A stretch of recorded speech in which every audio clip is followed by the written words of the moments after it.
Ever since the medium has existed, Star Wars has been one of the biggest brands for video game tie-ins and adaptations. Across nearly every single console generation, you're likely to find some kind of Star Wars game. There's so many, in fact, that I often see many of them being simply overlooked or forgotten about, which is why in this video we'll be taking an in-depth look at every single Star Wars game for the Sony PlayStation, of which there are several. Across its lifespan, the PS1 saw 6 different Star Wars games released for consumers of the popular video game console. And when I say different, I mean there are little to no similarities between how any of these games play. We've got an action platforming adventure title, a hack and slash game, a vehicular combat game, a fighting game, an on-rail shooter game, and a traditional 2.5D first-person shooter game. Outside of the settings and aesthetics, each one of these games could not be further apart from the other, which is honestly one of the most interesting things about this catalog in my opinion. Of all of the consoles we saw Star Wars make its mark on, the PS1 received the most experimental and eclectic selection by far. Now, I'll be tackling these in a sort of chronological order for this video, but the Tatooine counter will be a bit off when you get to the last game since I actually released that one as a separate video a while ago.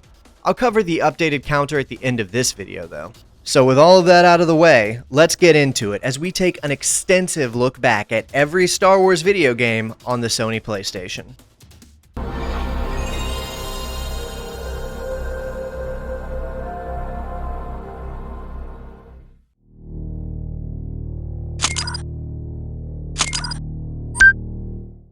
Jedi mind tricks don't work on me. Only money. When it comes to adapting a Hollywood movie into a video game, to say the bar is low would be a hilarious understatement.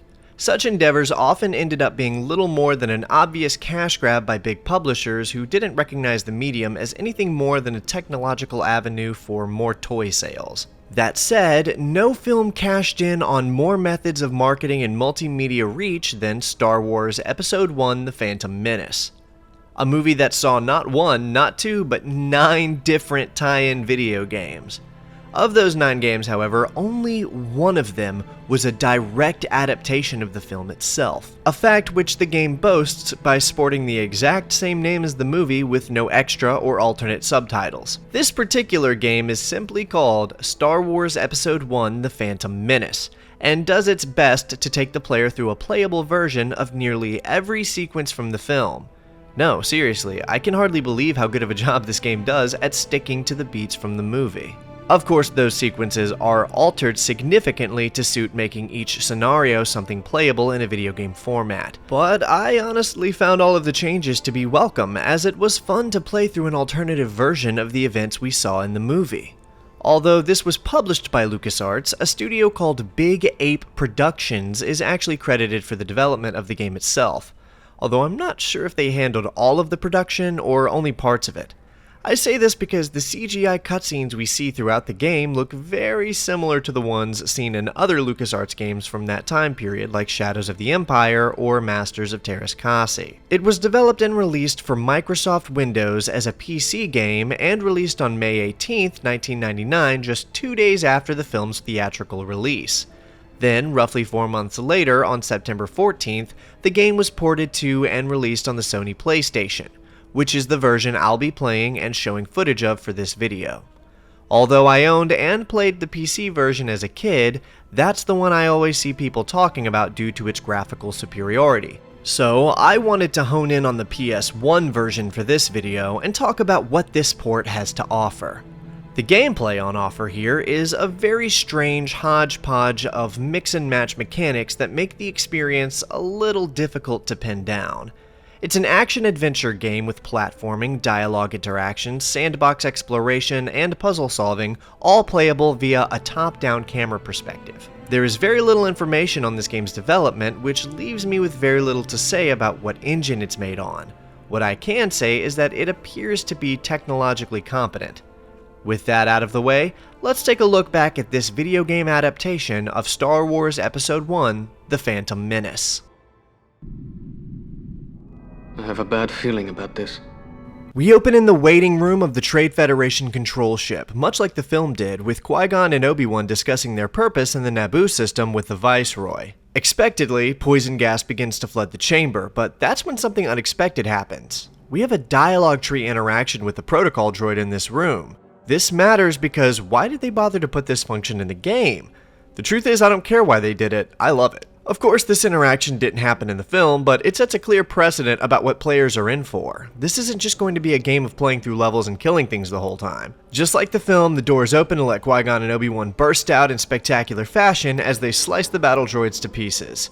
Although it's quite a bit clunkier in this version. Now, it took me quite a few levels of playing to actually get the combat down, as you'll see, so if you're wondering why I'm not deflecting these blaster bolts, it's because I didn't figure out how until Mission 5. It's actually really cool to get to see these hallways and play through this sequence to see what these areas of the ship actually looked like beyond what we were shown in the movie. This is one of the smaller levels in the game. They actually end up getting longer and more open as you play, but so far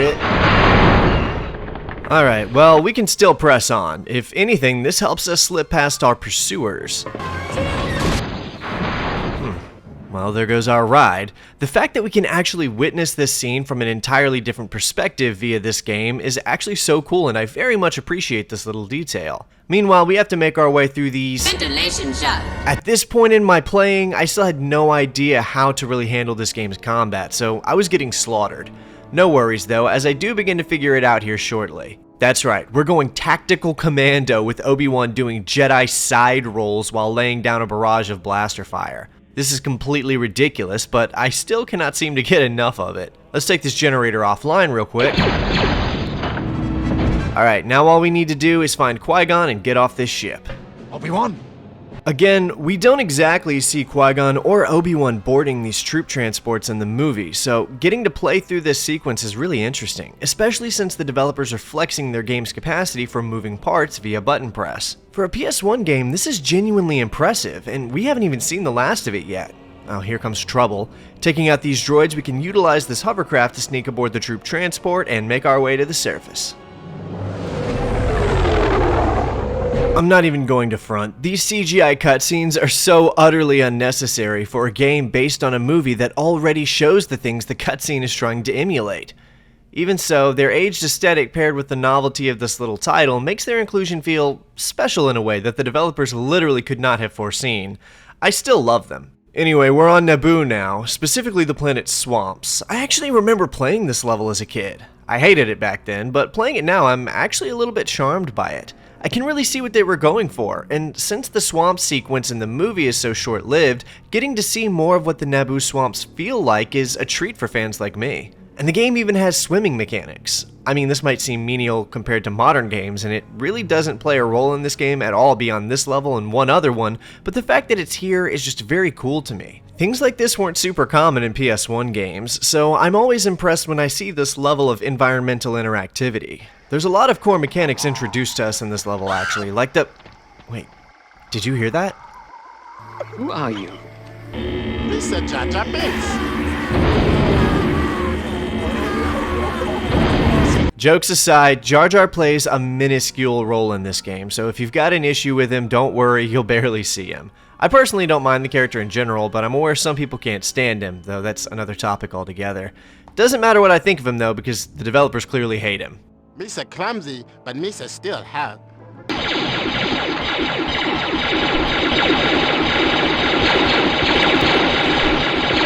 Something pretty cool about this level is that it serves as a genuine vertical slice for the game. I'm pretty sure every single major gameplay mechanic you'll encounter throughout the rest of the game shows up in this one level. So you will know based on this level alone if you're about to enjoy the rest of the game or not. Every single mission that follows this are just variations of everything we do in this level. Some are more combat focused and others are more puzzle focused. This one is a great mix of everything, which is good because the next level tones it all down quite a bit. Obi-Wan, over here.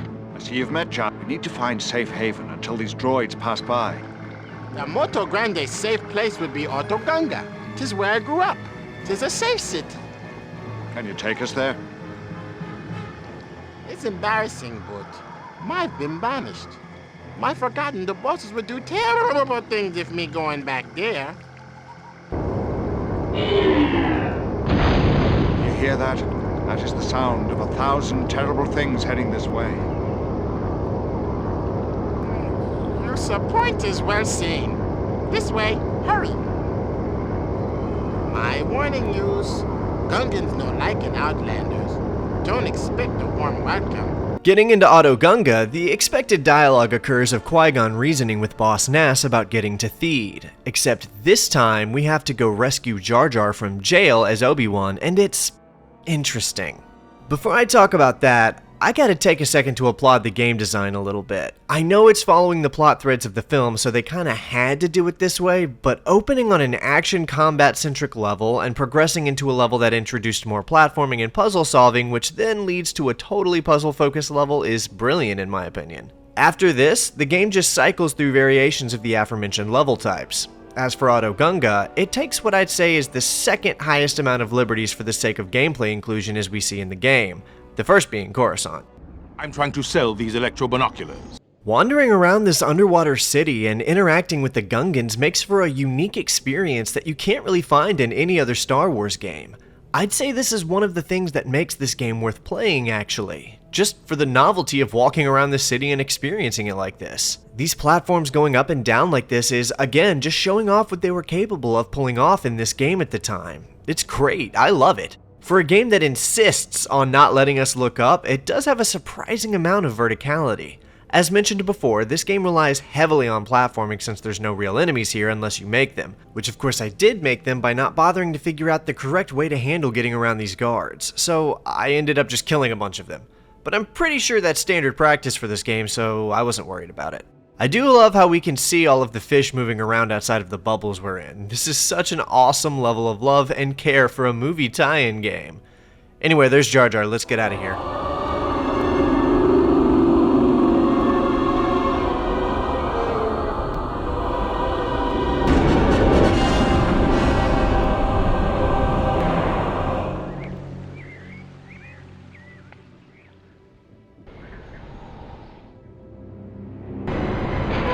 Must warn the Queen of the Trade Federation's attack. Beyond this bridge is the city of Theed and the Queen's palace. Follow me, Obi-Wan. This here's big mechanics. Ouch time! Okay, so Qui-Gon is dead. A tank just shot him. Not the bridge, that hit him directly. The first thing that happens is a tank shoots Qui-Gon and blows up the bridge with Jar Jar still on it. I don't remember that from the movie. Either way, that leads us into a platforming section, and this is the only other level in the game where the swimming mechanic will matter, but they did make great use of it. This level takes place in the Gardens of Theed, Naboo's capital city, and it's actually visually spectacular. I am aware of how much better this all looks on the PC version, of course, but there's something about these chunky PS1 graphics that really appeals to me. I guess because I grew up around these kinds of games and in the era of battle droids and whatnot, but I can't get enough of this aesthetic. We even get to navigate a maze garden while fighting droids. It's great. I do need to say that this game is actually really challenging. Like, it's mostly fair except for 2 instances, but overall it's a pretty difficult game to play. This comes down to the controls and lack of health items throughout the levels. Most levels have a precisely placed number of health items from start to finish, with an idea of when you will need more health if you're playing competently. Some levels are more generous with these than some are less generous. I would have liked to see a bit more playtesting for these levels to dial in this placement a bit more, because there are some sections that need a few more health pickups, particularly an escort mission, which is next actually. I am glad to see that you have survived. The Trade Federation has taken complete control of Theed. We must escort the Queen to safety. The hangar is some distance from here. There's a passage underneath the palace. This way. This is it, the hardest mission in the game, and arguably the worst. Its competition being the Coruscant level, which I'm getting to that. Escort missions are pretty awful, regardless of the game, and this is universally well known. But this game is especially not suited for it. Trying to protect the Queen with the control scheme we have is a terrible experience. Guess what she does when she starts taking fire? She falls to the ground and covers her head as blaster fire rips her to shreds. She doesn't run and hide or take cover or anything. She's not even the real Queen, we should just leave her here and go, to be honest. Sometimes she stops and waits for us to check if the next area is safe to proceed, but other times she just runs ahead and will not stop or run back or anything. She'll just drop to the ground and cover her head while screaming, "Help me! Help me!" The only thing to offset this design is the enormous amount of health she has, so she can just tank 100 blaster bolts before finally keeling over. But unfortunately, I lost a lot of that health bar near the start of this mission, so it was very stressful near the end. Because they start rolling out droideka patrols, and taking those things out without dying yourself is a serious challenge. It's so bad at times that near the end of this level actually doesn't even feel fair. As you try and fight off the droids ahead of you, the game spawns in an entire patrol right behind you, and you can't account for them because they spawn right around the corner after you cross a threshold. So you have to trigger the aggression of the droids ahead of you and then turn around immediately to go try and fight the freshly spawned group behind you, which includes a droideka. This is actually the most combat heavy level in the game, and it's for the worst because it's painful to try and play. This is one of only 2 places I soft locked myself from progressing due to the Queen's health being so low and just turned on invincibility to beat the level. Finally, with that out of the way, we're able to board the Queen's shuttle and head to the next level, which left me in a deeply conflicted state.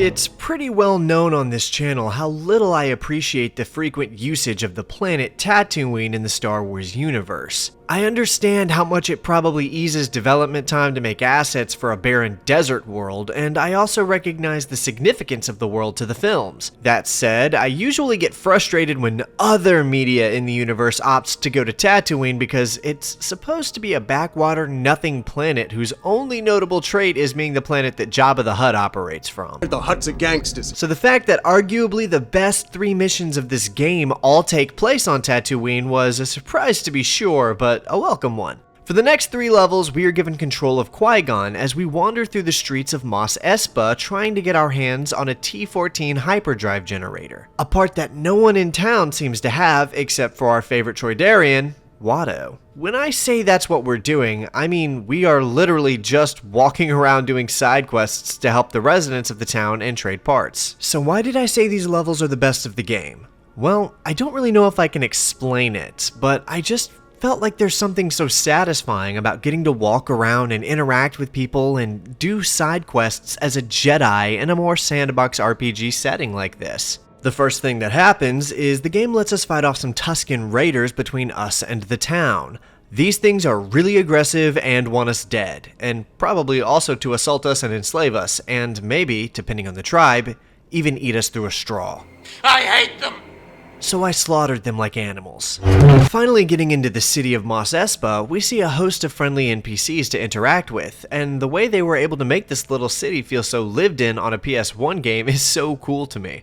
I took it for granted back then, but I've played PS2 games that couldn't manage to make a city feel lived in like this. There's no shortage of exotic aliens to see and interact with, including Team-Toe Pagalis, for some reason. He's a reoccurring character in this game with multiple lines of interactable dialogue, and none of the other racers are, yet Team-Toe shows up multiple times. Unfortunately, Rats Tyrell does not appear. Want me to make that death scene way worse?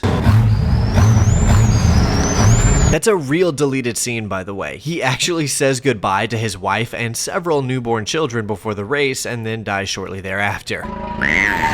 No wonder they cut it. Anyway, this level will have quite a bit of aimless walking, trying to get your bearings on where you even are, and no shortage of thugs trying to sprint up to you and shove you, following it with a threat. They never actually deliver on these threats, and you can typically avoid taking damage by simply backing up after they initiate their shove animation. Then, when we eventually find Anakin, he makes us chase him through a death trap junkyard, complete with whatever the hell that thing is. Looks like it crushes garbage or something, but right now it's trying to crush us. And then a bunch of local Jawas try to murder us for reasons unknown to me, so I slaughtered them like animals. And here I thought Jawas were typically pretty friendly. The rest of this level is made up of handling little side quests and finding people who will trade parts that we can find for parts Anakin needs in order to repair his pod racer.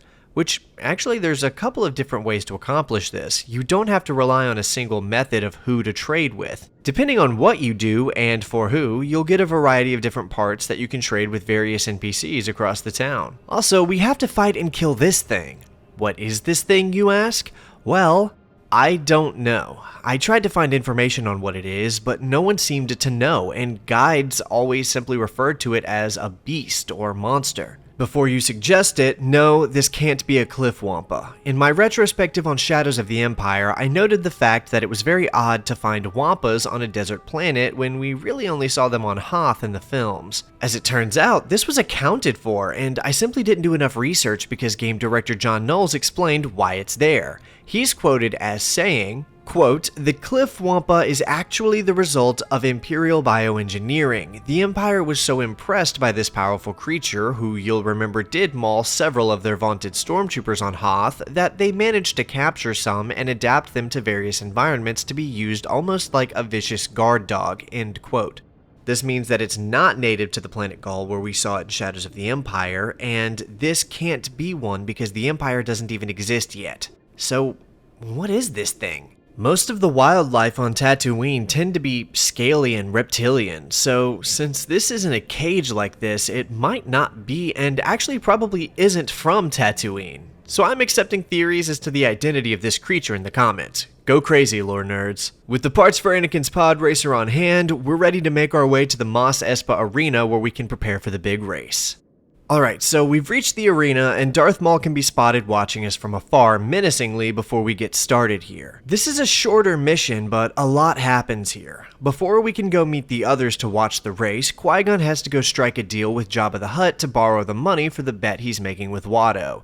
Which isn't accurate to the film at all, since Qui-Gon didn't bet any money on the race. He just wagered his ship against Anakin's freedom and the hyperdrive generator. This is pretty out of character anyway, as I don't think Qui-Gon would have been trying to borrow money from a Hutt if he could help it. Actually, he was the loose cannon Jedi, so I don't know, maybe. Either way, Jabba immediately tries to kill us by dropping us into an arena and making us fight for his entertainment.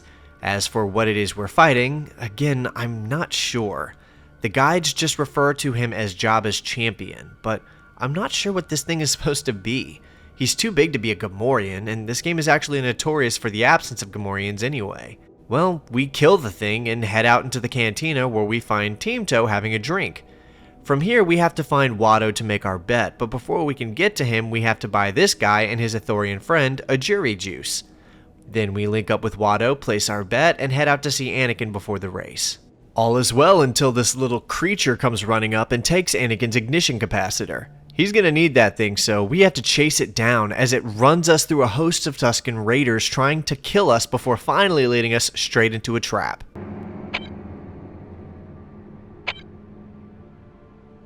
You're looking for Anakin's ignition capacitor. Well, you'll have to go through me if you want it. Man, I don't remember this from the film. Who's this scary looking monster? Well, Qui-Gon makes him one with the Force, and we get Anakin's ignition capacitor back from him. Right away, it's clear this was all being set up by Watto to try to keep him from winning the race. Not this time, though, because we straight up just kill this dude. And with that done, all we have to do is sit back and watch Anakin win the race. They're off. Hurry, Master Anakin. After Anakin wins, seemingly the entire town lines up to wave goodbye and see us off. I mean, look at all these people.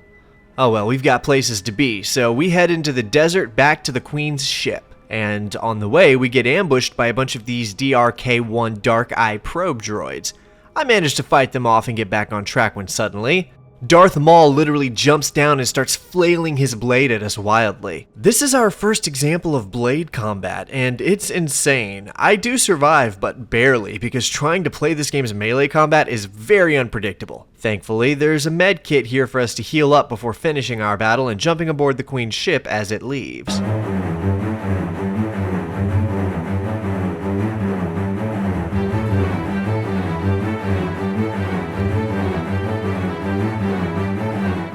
Ah, Coruscant. The whole planet is one big city. Fans of the channel are well aware by now that I love when the Star Wars universe takes us to Coruscant. There's so much potential here, especially in a game like this that gives us so much sandbox potential. Oh man, I'll bet it'll be something cool like exploring the Jedi Temple as Anakin or Obi-Wan, getting to see more of where they train, and Obi-Wan and I must present Anakin to the Jedi Council. Very well. Captain Panaka and I will be quite safe, I'm sure. It's only a short air taxi ride to the Senate. Thank you for your help. May the Force be with you. Take care, Your Highness. May the Force be with you. We must reach Senator Palpatine's chambers as soon as possible. Come along, Anakin. Your destiny awaits. Did my game glitch? Or nope, I'm playing as Panaka. What is this? I know for a fact none of this happened in the film. They were literally met by Palpatine upon arrival. Not to mention, how are we nearing the end of the game and only just now leaving the perspective of one of the Jedi? This is the only mission where we play as Panaka, which is cool as an idea. I like Panaka as a character and would be open to seeing more of his character, but it feels so out of nowhere here. Not to mention, this mission is really bad. They managed to take one of the most interesting planets in the universe and make the worst mission of the game on it. We get to do some thrilling things, like trying to sell our electro binoculars. Hello, friend. Can I help you? I'm trying to sell these electro binoculars. They appear to be in good order. They aren't stolen, are they? No, I am the legal owner of these electro binoculars, I assure you. Well, in that case, I'm willing to offer 100 Republic credits for the pair. Does that sound reasonable? Yes, thank you. I hope you enjoy these. Or moving crates around. We have to get out of here.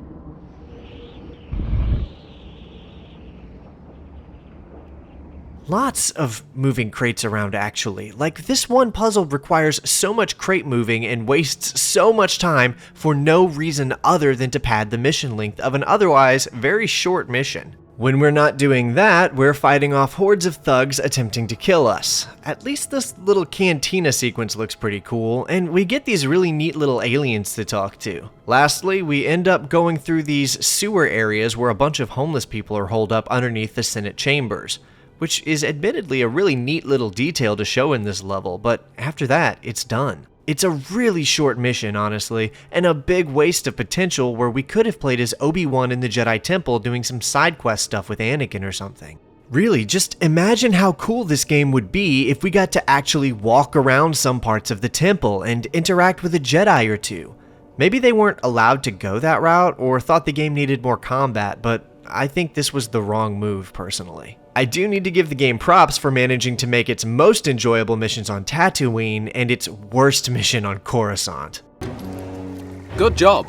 There's only 2 levels left, and they combine to adapt the epic climax of the film in what I'd call a spectacular but heavily flawed fashion. We start as Obi-Wan, entering the hangar when Darth Maul makes his iconic appearance, forcing the 2 Jedi to don their sabers and prepare to engage in combat. Just before this happens, however, the game cuts to a different perspective, giving us control of Padme Amidala leading the assault to reclaim her palace. I am actually okay with this, as her role in retaking the palace was critical to the film, but seemed to have a little less screen time than the Anakin space battle or Gungan battlefield scenes. So letting fans get to see a little more of that sequence is not only interesting, but a great choice for this game in my opinion. This level also reuses the same map from the 5th mission, so it made for a great use of resource management on the developer's part. Also, playing this level as Padme is easier than it was as Obi-Wan because we don't have to escort a defenseless character the whole time. Panaka is with us, but he's armed and seems to have plenty enough health, so it was never really an issue. Although I will say that if you haven't kind of mastered this game's controls by this point, you are going to struggle to get through this mission because I had to have a heavy reliance on when to hit the dodge button, when to use which weapon, and when to just try and shoot enemies before they noticed me. Also, you need to be saving regularly. I was saving every 2 or so minutes and across multiple slots. After you make it to a certain point in the map, the game switches your perspective back over to Obi-Wan as you and Qui-Gon try to take on Darth Maul. And despite the game's very finicky and inconsistent saber combat, it's hard to mess up such a cool set piece. I mean, come on, this is one of the coolest sequences in movie history, do not at me. The fight doesn't go on for very long though until the perspective shifts back over to Padme again as we continue the reclamation of Theed Palace. This shifting back and forth will be a constant for the rest of the game, by the way, as that's how they opted to adapt the finale. The rest of Padme's scene for this mission is just pushing your way to the palace for the infiltration. For the duel, however, the game is not only determined to show you every scene from the film, but to add in a host of other scenes that for sure did not happen. I'll get to that. We're on the last mission now, and this mission alone took me a little over an hour to beat. It is quite long, and a lot of that is due to the large amount of puzzle solving demanded of the player on both Padme and Obi-Wan's sections. We start with Padme, however, as we need to attain a red key card and free a host of trapped Naboo security guards. To make things worse, the front door is not an immediately apparent option. We can actually avoid this situation by pushing this crate over and activating a hidden passage that lets us access the room they're being kept in so we can grab the red keycard we need. And after that, it's back to the Darth Maul fight. I think my biggest issue here is that they scattered a handful of battle droids on these balconies, feasibly as a means of spicing up the gameplay, but I kind of felt like it ruined the tension of the sequence. I mean, this is a significantly impressive level they've designed, and it's got a serious ambient atmosphere to it. Just listen to the droning background noise.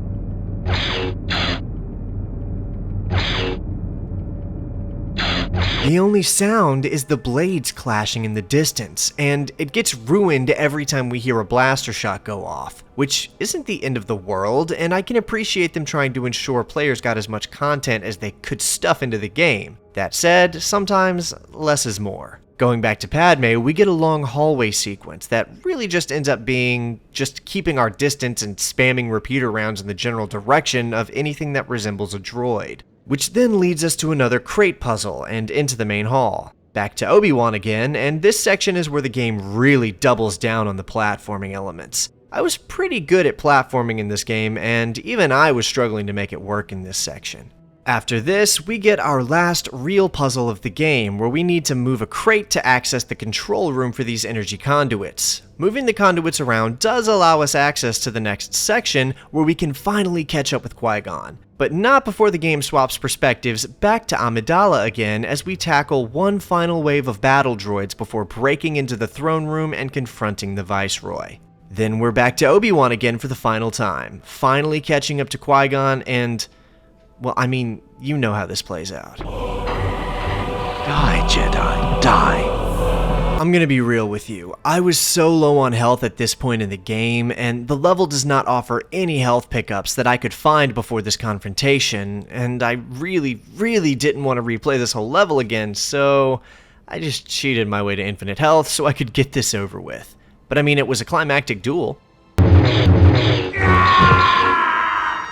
And there you have it, Star Wars Episode 1 The Phantom Menace for the Sony PlayStation. Man, I remember really loving this game as a kid, but I don't think I ever beat it until doing so for this video. I remember getting to Tatooine several times, and I can at least remember getting to Coruscant, and maybe the last battle, but I don't remember ever actually beating it. I had the PC copy back then, and as far as I could tell, the two games are nearly identical experiences, though the PC version obviously looks better.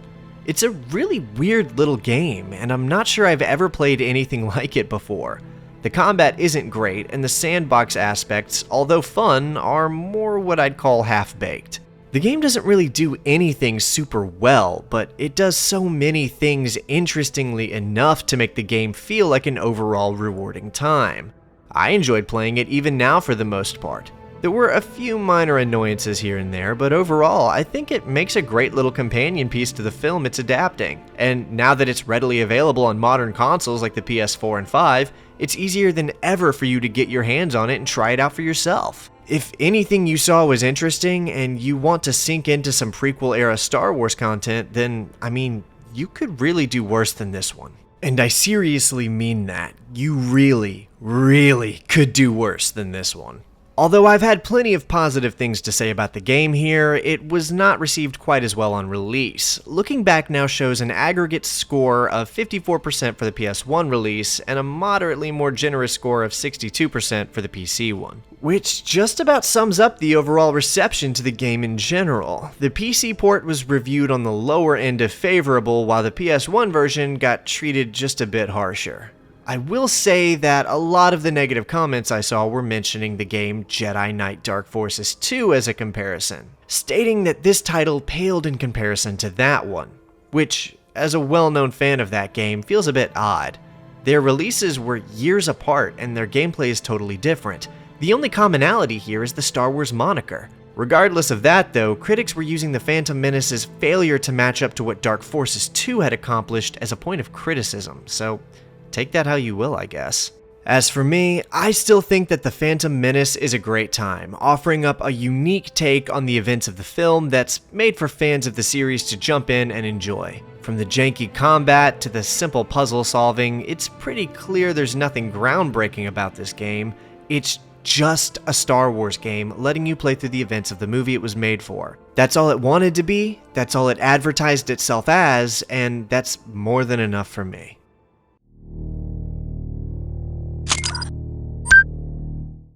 Jedi Power Battles is an action hack-and-slash game released for the Dreamcast and Sony PlayStation on April 4th in the year 2000. It was developed as a tie-in title for the Phantom Menace by LucasArts, but also received a Game Boy Advanced version developed by HotGen Studios Ltd. that's very different. I'll touch on that one a little bit here, but I do plan to cover it more in depth in a later video. An often forgotten about Star Wars title, Jedi Power Battles is actually a little bit redundant. Although it serves as a tie-in game, its plot is more like a retelling of the film, which was already handled just fine by the actual Phantom Menace game adaptation. Not only that, but the real adaptation did it way better than this one and had a lot more to offer. That said, there are some unique aspects to this game that you can't really get anywhere else, specifically the ability to play cooperatively with a friend as you run through the levels. What you're seeing here is the PS1 version of the game, and it does look great for what it is.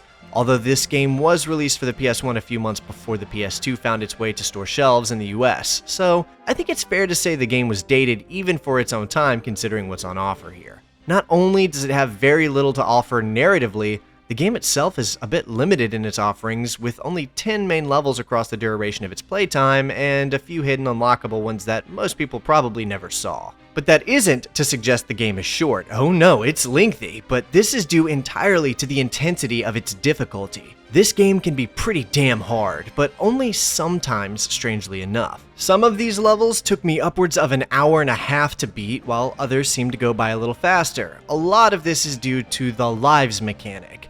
Like many older games from this time period, Jedi Power Battles operates on a lives mechanic that slots the player a limited amount of respawns before having to simply restart the level you're playing out right now. Now, I feel grateful that it wasn't a lives before restarting the whole game, because I'm not sure I would have bothered pushing through it if that were the case. Each level starts you with 5 lives unless you're progressing to said level straight from the previous level, in which case your lives actually carry over. In this case, playing earlier missions and pushing them into the next can be advantageous to gather additional lives for when the game's difficulty increases later on. You gain new lives by gathering up as many Republic credits as you can find across each level, which feeds into your high score anyway. As you play through each level, you're really trying to reach one of various checkpoints. Upon reaching these checkpoints, if you die, you will be sent back to this location instead of restarting the level, but only so long as you have extra lives readily available. When those run out, it's level reset. In some ways, it actually kind of feels a bit like a Souls game given how challenging the later levels are, and the sensation of pushing from checkpoint to checkpoint kind of feels like chasing bonfires. And not just that, but every level ends on a boss battle that requires the player to learn its movement patterns in order to beat it, some much harder than others. And Souls players looking for a good challenge would probably have a really great time with this game too, because while it's really hard, it doesn't feel unfair or janky, just very challenging. So I can't even be mad at the difficulty here, because most of the times I died, I could kind of tell that I just needed to master the mechanics a bit more than I had at that time. Clearly, LucasArts thought people were going to be able to beat the game, however, as they designed it with the intention of multiple playthroughs baked in. I started playing assuming that once I unlocked a level while playing as a character, it unlocked for all of them. This is not the case. You are expected to beat the game with each of the available characters in order to level them all up. And not only that, but certain unlockables are hidden behind completion with each character, which obviously lends itself to the idea that this game was designed to be played co-op, but I'll get to that. So yeah, they clearly thought people were going to be beating this game more than once, which after playing it for a while myself, I sincerely doubt very many people did. I mean, I'm sure some who owned the game managed to play through it once, or maybe even twice, but a lot more people probably played a few levels and then dropped it for something else. One of the most impressive aspects about Jedi power battles is the multitude of characters we can play as, and the fact that each one of them controls completely differently. Now, when I first booted up the game, I went straight to Qui-Gon and played a bit of the first level with him just to test out the game. For my first real playthrough attempt, however, I selected Obi-Wan, just because I figured it'd be more accurate. Obi-Wan has a more aggressive playstyle than some of the other characters, with his main force move being a forward leaping slash that I found to be useful enough. He's also equipped with some type of grenade that we can collect and throw at enemies, mainly useful against bigger foes or just to get yourself out of a bad situation if you get surrounded. Playing as Obi-Wan was a pretty fun time, but had I realized in advance that he was not the optimal character to go with for this game, I would not have chosen him for my primary playthrough. You know who I would have chosen? Mace Windu. He's unironically the best base character of the available selection, and that even holds up canonically as he was a lightsaber specialist who created his own specialized stance for saber combat influenced from the dangerous life of his homeworld. His moves are faster and easier to combo, and his special force move is not only way more useful, but it looks way cooler than the other characters too. If you're planning on trying this game out, then I really recommend starting with him, as the other characters are harder to play with. If you're wondering why his lightsaber is blue here instead of purple, then your instinct may be to just assume that since this game was released 2 years before Attack of the Clones, the developers simply weren't aware that his lightsaber was supposed to be purple yet. And yeah, that is probably true, but there is also a canonical reason here too. The saber we see Windu using in the second and third film isn't his only lightsaber. There are canonical references to Mace having possession of and using a blue-bladed lightsaber before and during the events of the Phantom Menace. This is further supported by the fact that the saber hilt we see on Windu's person in the first film is totally different from the one we see him wielding in episodes 2 and 3. There was even a toy sold of him from this time showing he had a blue lightsaber. This is not unlike the character of Plo Koon, who has been depicted with both a blue and orange blade at times, suggesting that he too owns more than one saber. This would not be surprising given their status as Jedi Masters. Also, Plo Koon is really not a great character to play with. Maybe someone else could do a better job with him than I did, but I hated his playstyle and didn't get far at all with him before moving on to a different character. I didn't like his force field ability, and his little shield thing in place of a grenade wasn't a great choice, to be honest. It wasn't even really effective. I don't have all that much to say about Plo Koon beyond the fact that as opposed to Mace being the best character to use, Plo Koon might be the worst, at least so far as they control. Next up, I played as Qui-Gon for a few missions, and, well, he's not bad. He's a little clunkier than Obi-Wan or Mace, but he's easier to use than Plo Koon. His force ability isn't bad either, as he does a kind of force wave thing. The fact that he's arguably the coolest looking Jedi of the bunch made me kinda wish he was more fun to play with, since I love the green lightsaber color. And of course, we need to talk about Darth Adigalia. I just refuse to believe that the developers didn't realize by this point that red lightsabers are for the bad guys. You can't just give a Jedi a red lightsaber. I can understand them not wanting to have 3 blue-colored sabers here, but you cannot just give her a red lightsaber and call it a day. Of course, there's a Wikipedia article confirming that she did at some point have a red lightsaber before the Naboo invasion, but I mean, I'm pretty sure this article is just trying to canonize this appearance for some reason. But yes, she also has 2 lightsabers, the second of which was the blue one we see her with in literally all of her other media portrayals. Alright, fine, we'll say she had a red kyber crystal for some reason in her first blade. Moving on to her gameplay, she's kind of the hardest to master in my opinion, but she is a pretty powerful character. She has a shield that destroys enemies who get pushed into it and deflects blaster shots, which is super useful if you can get it mastered. Also, this mind trick ability which stuns enemies, but I didn't find it super useful while playing as her. Kayati Mundi was actually an unlockable playable character in the Dreamcast version of this game, but did not appear in the PS1 version we are covering today. An interesting absence is Yoda, as the team was prohibited from depicting Yoda in this game because Lucas had not yet released Attack of the Clones, which showed Yoda's first fight scene. He does make a voice appearance, however, by narrating the ending cutscene and offering his iconic laugh every time the player picks up an idol. After selecting one of these available playable characters, we can get into the meat of the game, which takes place across 10 levels that act as a loose adaptation of the events seen in the film. These 10 levels are as follows. The Trade Federation battleship. So this one is obvious. It starts where the movie does, with the Jedi you've selected running out of the room with poison gas. Everything after that, however, is a series of made-up nonsense, including a bunch of platforming, a boss battle against a massive worker droid, and another boss battle against a droid starfighter. I had to play this mission at least 10 times across the course of my footage acquisition for this game. If I never see this level again, I'll be more than happy. Oh yeah, and we can't forget the conveyor belts, because it's a Star Wars game and that means a conveyor belt scene is absolutely necessary. Not again. The second level is a lot more straightforward. We're in the Naboo swamps, where we have to take on more battle droids as we make our way to the end of the level and have a boss battle with a giant slug. Okay, I guess that's on Naboo somewhere. Level 3 puts us into the city of Theed on the third hardest level of the game. Seriously, this one took me an hour and a half and multiple attempts to get through it. It is insanely difficult. But we do get to drive an AAT battle tank, which is awesome. I loved this bit. Saving all of these handmaidens is an insane task, however, as one in particular is guarded by an offensive amount of rocket droids. The Theed Royal Palace isn't much better, but I will say it's not as hard as the last mission. I was able to get through this one a little bit easier, but it did have an obnoxious amount of platforming bits. The environment design is good here though. I appreciate the amount of work that went into making all of these levels look so unique and varied. Not to mention that the end-level bosses are far more forgiving than anything else we see before or after them. Okay, pretty good so far. What's next?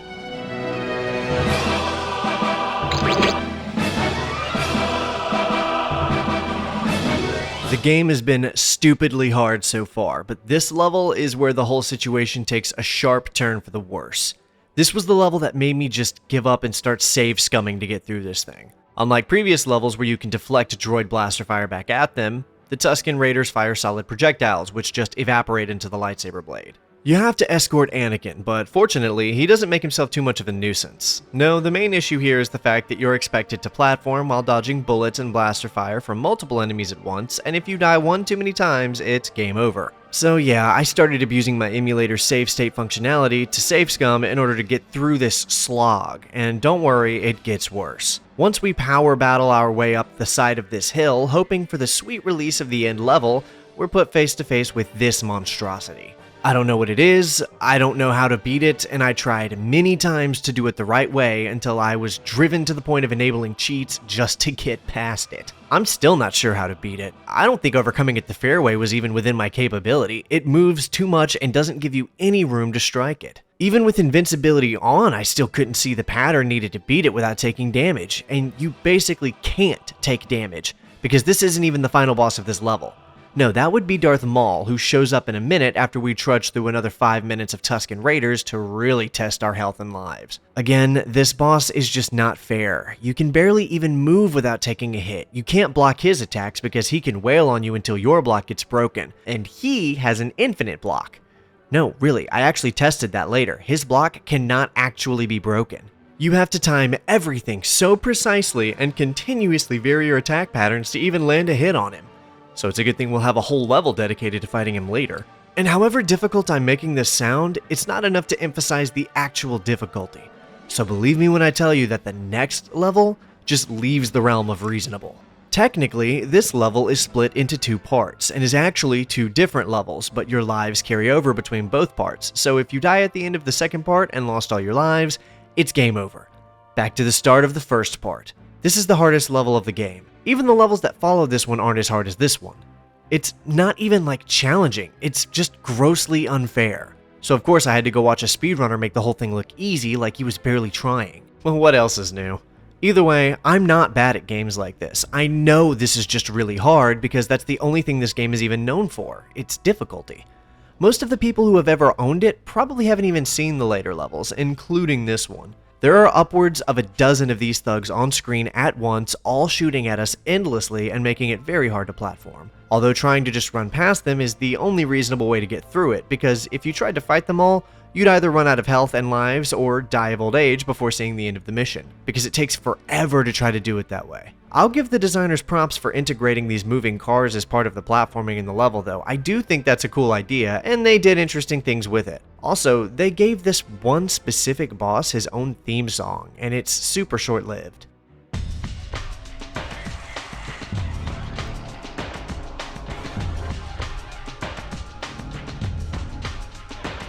We've been waiting for you. That was it. No idea why they did this, but that is really in the game. I didn't edit that in. After putting him down, we move on to the next level. The Naboo Ruins. This one is actually a breath of fresh air. It's genuinely easier than the last level and feels fair. It's still really challenging, and I was still safe scumming to get through it, but I was back to playing without cheats and didn't end up dying often or in any way that felt gratuitous like the last level. And for some reason, we have to fight a bunch of Gungans. Shouldn't they be on our side? I don't get it. A big Gungan is the end-level boss too. It's bizarre, and also he's really annoying to fight. As if to give us another moment of brief reprieve, this mission is the first time since the second level that I caught myself actually having fun. It's also the only time we see a cutscene across the whole game except the ending. And since they animated it with every major playable character in the game, technically that's 5 different cutscenes, although they all play out exactly the same, only swapping out the character we see in the scene itself. The mission has us flying through the streets of Theed on a stap, which is admittedly really fun. It still took me 2 attempts to get through, but having some variety after all of those previous missions made this feel so much better than it probably would have otherwise. Hell, I think I'd almost rather more of the game had been like this than the other levels, because at least this is enjoyable. Although this is the only level we see like this. Moving on to our penultimate level, we're tasked with scaling up these cliffs outside of the city to find the palace again. This level is only 5 minutes long by necessity because you're on a 5-minute timer to clear the level and rescue 5 Naboo pilots before that timer runs out. If it does, then it's game over. Again, this level is challenging, but does not feel nearly as impossible as Tatooine or Coruscant did. No idea what's up with that either. The 2 hardest levels of the game are back to back and placed dead center in the progression.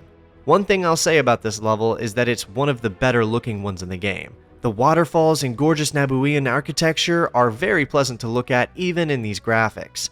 Once the pilots are saved, we're on to the final mission of the game. Aptly titled The Final Battle, we're back to the insane difficulty again due exclusively to how impossible Maul is to fight. I even went and watched a speedrunner try it again, and even he was getting aggroed by Maul as he tried to glitch his way out of the battles whenever possible. Most of the level is just facing Maul until you wear him down enough to retreat back, and then you chase him. But the middle section does have some platforming bits against some battle droids, and then we need to disable these fan blades and fall down this tunnel into a puzzle. This game doesn't really have puzzles, like at all.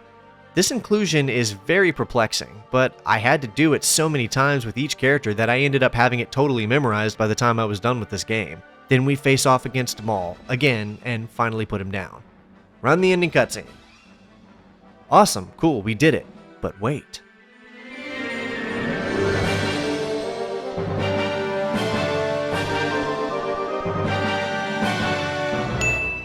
Alright, I guess this must be an alternate reality where Mace, Plo Koon, and Adi Gallia took the situation more seriously and came to Naboo, resulting in Qui-Gon surviving. Now that we've beaten the game with Obi-Wan, we've actually unlocked 2 extra characters to play with, Padme and Captain Panaka. They control the same as one another, but with a few varying abilities, although beating the first mission with them is nearly impossible because they won't auto-aim at the droid starfighter, and we can't lock onto it manually.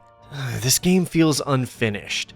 Due to the lack of lightsabers, we mainly end up spamming blaster shots when playing as these characters, but their inclusion is a fun novelty, one that most people who owned this game probably never saw. Speaking of inclusions most people probably missed because this game was too hard for them to beat as kids, if you beat it with Qui-Gon, you unlock Darth Maul as a playable character, and he's easily the strongest of the unlockable characters. Fun to play as too, I mean he has a lightning attack. Then, if you beat the game with Mace Windu, you'll unlock access to a hidden survival mode that lets you work to fend off 100 enemies without dying. This mode sucks, but it was an excuse to play with Darth Maul for a while. Beating the game with Adi Gallia also unlocks a hidden bonus mode called Kadu Race.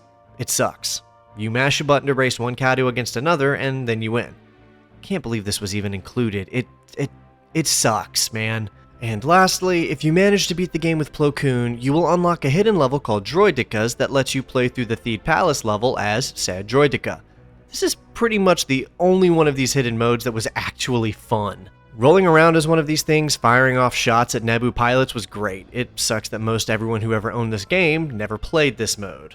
Now, something I read online was that there is one more hidden game mode called a Gungan Roundup if you collect every Gungan artifact across the game's 10 levels. I cannot confirm the existence of Gungan Roundup, however, nor show what it even looks like since I can't find any footage of it on YouTube and I wasn't about to replay through this nightmare again to meticulously look for these pickups in order to see it. Something I haven't really talked about so far is that the game features a co-op mode that lets you run through the whole game with a friend.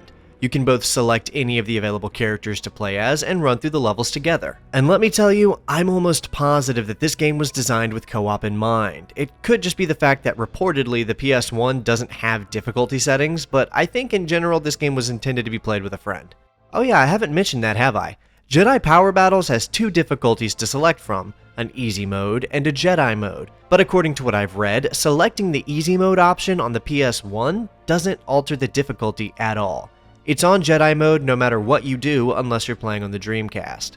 Anyways, so far as I could tell, having a friend with you doesn't actually affect the levels in any way. It's the same number of enemies in the same places with the same strength, so I'd probably recommend getting a friend who's good at video games if you're ever hoping to play through this one. The amount of Star Wars games out there that let you play couch co-op is pretty limited, so having this as an option at the very least is pretty cool. I wasn't entirely sure what to expect when I was going into this one. I had some vague memories of it from when I was a kid, but overall, I was actually kind of excited to get into this one and play it, only to wind up frustrated, disappointed, and unfulfilled. I was dreading going back into it more and more in between each playthrough. The game isn't even bad, it's just broken. If combat was balanced and the game wasn't so soul-sucking to try and play, then it would have probably been remembered a lot better than it was. That wasn't the case, however, and instead what we ended up with was a game so difficult that its difficulty has become the only thing it's known for. Reviewers of the game at the time all unanimously cited its difficulty as its biggest failure, claiming it needed more time being balanced and playtested. To this end, the PS1 version of the game holds a 57 on Metacritic. The Dreamcast version, however, apparently resolved this difficulty issue, and due to that, boasts a much better Metacritic of 76. That is quite the difference between 2 games that are nearly identical. The GBA version is a conversation for another time. Ultimately, it was the PS1 version that I wanted to cover here, and walking away from that iteration has left me with far more negative feelings than positive ones. There are plenty of cool things about this game, however, and I think perhaps after I've put some distance between Jedi Power Battles and myself, maybe I'd like to come back and revisit the Dreamcast version to see if it managed to resolve the issues that currently weigh down the PlayStation version. Until then, this is not a game I'd ever recommend anyone checking out, even if they are fans of the series. Between the clunky and unreliable controls, lack of variety, and unbalanced gameplay, despite the immense amount of potential of the concept here, Star Wars Jedi Power Battles ends up being little more than a tiresome slog at the best of times and an unplayable joke at the worst. And really, that feels like such a shame because one look at this game will show you just how much work went into it. The team clearly cared about this project and wanted to create something both really fun and exciting to contribute to the larger Star Wars universe. Between all of the different characters we can play as, the immense variety of the levels, the couch co-op feature, and the overall satisfaction of the earlier hack-and-slash gameplay, there is no doubt in my mind that there's a brilliant game hidden here under a myriad of questionable polishing decisions. The worst part about the game is that most of the people who played it never got to see more than roughly 15% of it. My final thoughts about this game just leave me thinking about what LucasArts was thinking when they let this game get sent off for printing in this state. Was it deadlines? Were they running too far behind schedule for final polish and balancing? Or was this some kind of purposeful difficulty from the devs to ensure players faced a real genuine challenge upon playing? Whatever the answer, it won't be good enough to justify what this game turned out to be. A redundant, repetitive, overly convoluted mess that seeks more to waste your time than it does to entertain you. To celebrate our look back at such a special era of Star Wars games on this classic console, I wanted to release a little something to commemorate the occasion. A custom t-shirt to pay homage to our time with these titles in a way I thought was classy, retro, and just a little bit abstract. This is a custom design and won't be around forever, so if you're wanting something fun to wear around the house or to the gym or your next job interview, then check out the link in the description. Now let's get back to the video.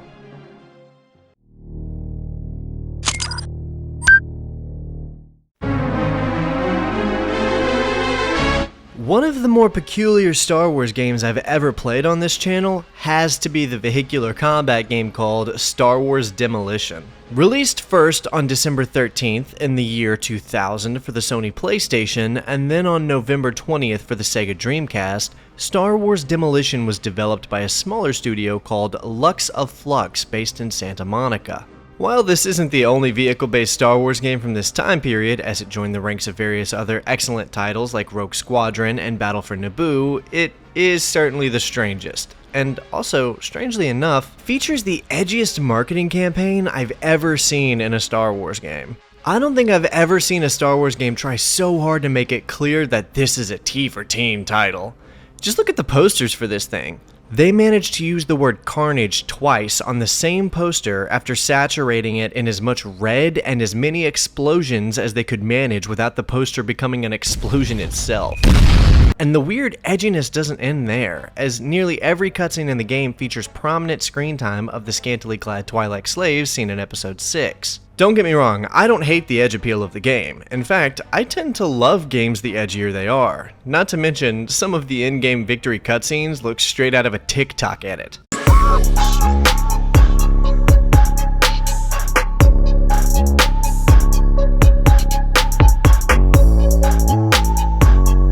This game is insane. As mentioned before, Demolition only ever released for the Dreamcast and the PS1, which is, of course, the version that we're looking at here today.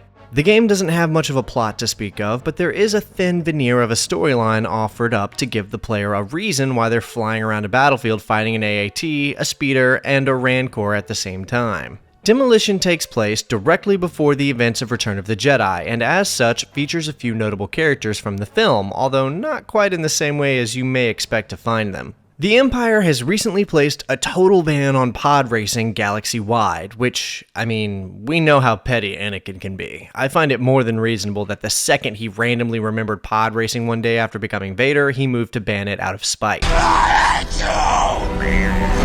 In light of this, Jabba has been forced to find a new adrenaline-fueled, dangerous sport to watch and bet on. And so, he has devised this, his new demolition sport. Various vehicles ride into an arena and face each other down to see who rides away in one piece. This is the extent of the game's attempt at a story or to fit itself into the lore. Although it does bother to do that much, the original Star Wars continuity manager at LucasArts pre-Disney, Leland Chee, did state that Star Wars Demolition was not a recognized part of the expanded universe. Which means we've got another relatively non-canon Star Wars game released on this platform, which kind of shows how experimental LucasArts was really trying to be with their licensing at the time. They wanted Star Wars in as many forms as possible, in as many places as possible, and this resulted in varying degrees of quality, as we've already seen so far in this video. Although this game isn't what I'd call good, it's not very bad either. Hell, it's not even the worst game in this video.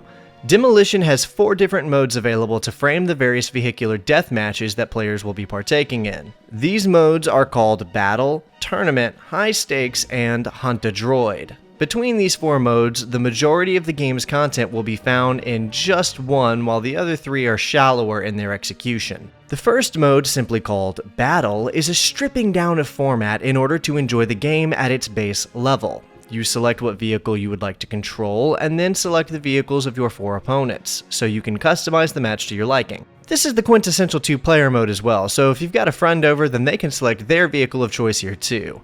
I can actually picture in my head 2 young siblings opening up a present on Christmas morning to see Star Wars Demolition, only to throw it in their PlayStation and select the vehicles they wanted to play as. Lastly, the player selects what map they would like to play on. I'll get to that in a minute.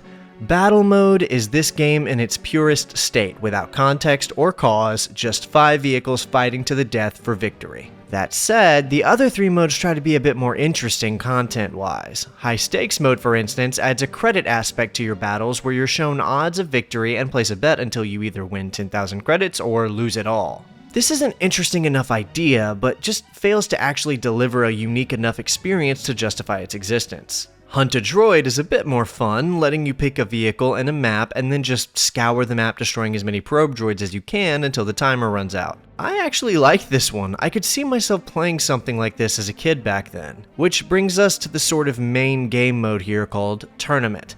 In this mode, the player will select a character of his or her choice and fight through 4 increasingly difficult matches, each one adding an additional opponent into the fray to be accounted for. So your first match is a 1v1, then your second match adds in another opponent, and your third another, until your 4th match has all 5 vehicles on the map at once fighting it out. These are not team-based matches and are technically supposed to be free-for-all total mayhem, chaos, and carnage. Right? Right? Well, that's how it works on paper, but in execution, these matches are absolutely team-based and end up just being you versus the enemy AI. At first, when I was playing, I thought that it just felt like the enemy AI was ignoring each other and ganging up on me. But then I decided to put it to the test when I had gotten frustrated with losing one particularly difficult level. I started avoiding all of the enemies to the best of my ability, hoping to just wait it out a little bit until my opponents took each other out or at least dealt out some damage to one another. After dodging any confrontation for around 5 minutes, I decided to go back into it and pick a fight, only to find every single one of my opponents at 100% health and ammunition. They do appear to fight each other, by the way. They'll fire off a few lasers and sort of chase each other around, but they do not in actuality ever seem to damage each other. Throughout these levels, the player is allotted a certain number of credits to spend, which are to be used on refilling your shields and your ammunition during the matches. When you run out of these credits, it's game over, and you're even treated to a unique cutscene, which I'll talk about here shortly. It's important to save as many of these credits as you can, however, and keep making more by ramming, shooting, and demolishing your opponents, because if you win the tournament mode with over 10,000 credits left, you'll unlock a special new playable character depending on who you won with, which you're going to want to do since there are some fun vehicles hidden behind these unlocks. Now it's time for me to do what I do and talk about who these characters are. Each character comes with one fully animated CGI cutscene for you if you win the tournament mode, and another for if you lose, and some of these are pretty great. The developers actually created a few different original characters specifically for this game, the first of which is our sort of protagonist, if there was such a thing in this game. Wade Vox is a Force-sensitive smuggler born on Alderaan before he found himself caught up in Jabba's Demolition games. Wade was born into a family of wealthy merchants whom he worked for as he aged into adulthood and flourished in a fairly happy and fulfilled life. That is, until one day he was piloting a cargo transport to Corellia for his father's company, and the Empire randomly decided to blow up his homeworld. So you can imagine how devastating that would have been. One day you work with your father for a successful merchant company, and the next day all of your friends, family, and resources are gone like they were never there in the first place. So now he had nothing left to his name but the ship he was currently flying, and as such fell into the only option he really had, making smuggling runs for the Hutts, Jabba the Hutt in this case. As you can imagine, this eventually led him to being coerced into competing in Jabba's Demolition games. Wade pilots an X-34 land speeder, which is surprisingly one of the more effective vehicles in the game, and he even has some force abilities that he uses to his advantage while piloting this vehicle, an idea that would be reused in Jedi Starfighter several years later. A fun fact is that the speeder we pilot in this game is the very same one that Luke had driven in Episode 4 before selling it for credits. Wade even bought it from the same merchant in Mos Eisley. Upon winning the tournament, we even see him build his own lightsaber. All in all, Wade is an interesting enough character, but since he was created as an original character for this game specifically, he isn't canon to the expanded universe and does not go on to appear in any other Star Wars media.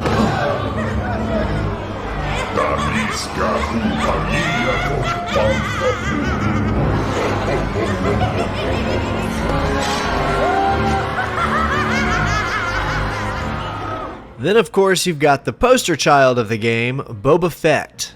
I mean, what do I really even need to say about this one? He's Boba Fett. You know who he is and what he's about. He doesn't even bother to bring a vehicle either, he just flies around on his jetpack the whole time. It's honestly super hardcore. I did notice he's pretty hard to get the hang of playing with, but not nearly as much as some of the other less notable characters are. Of course, if he loses the tournament, then Jabba straight up tries to kill him. Up next is General Otto, another original character made up for Star Wars Demolition, but unlike Wade Vox, did go on to appear in other Star Wars media. Well, really only one thing, that being the old MMO Star Wars Galaxies.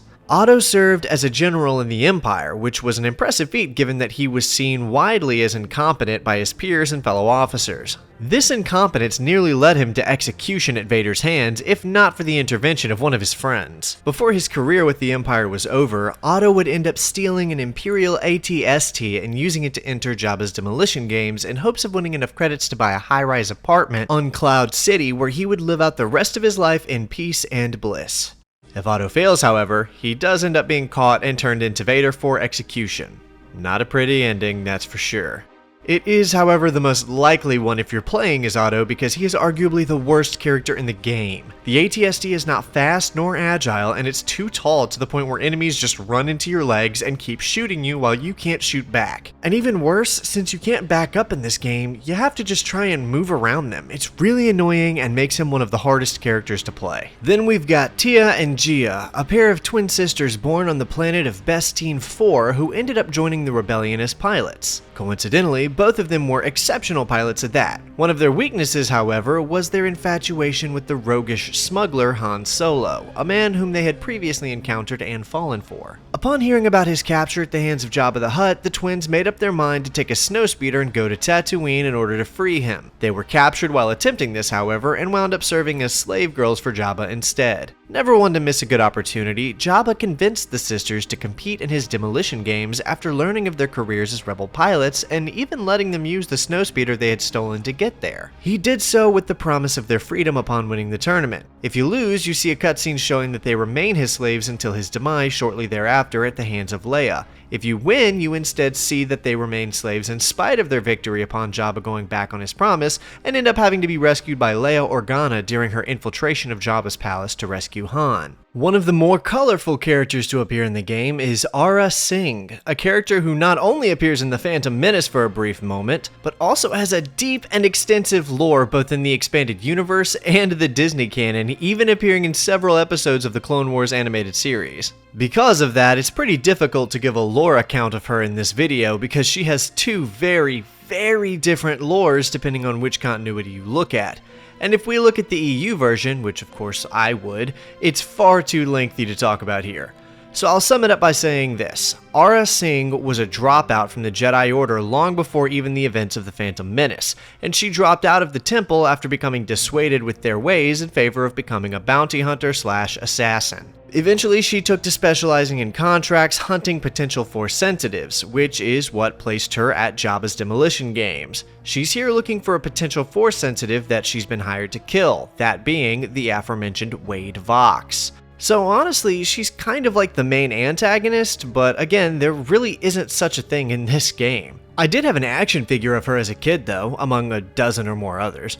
Then we've got Quagga, or Quagga, a Wookiee engineer who drives an old AAT relic from the Clone Wars. It's really cool to have this vehicle in the game, but choosing to make its pilot a Wookiee is just so amusing to me for some reason. Quagga spent several years as a slave to an Imperial engineer until that engineer bought his freedom and turned him loose to pursue his dream of owning his own repair shop. To that end, Quagga sought to disappear on Tatooine, where he set up a small shop just outside of Anchorhead. However, due to his remote location, expensive methods, and the intense competition from the local Jawas, Quagga found himself so short on credits that he entered himself into Jabba's Demolition games and hoped to win enough credits to move his business to the center of Mos Eisley. If Quagga loses the games, however, his fate winds up becoming a grim similarity to his life before gaining freedom. The AAT doesn't control super well either, but it's a fun little vehicle to play with. Quagga is a neat addition to the game, but I don't imagine anyone was ever maining him due to there being better options available.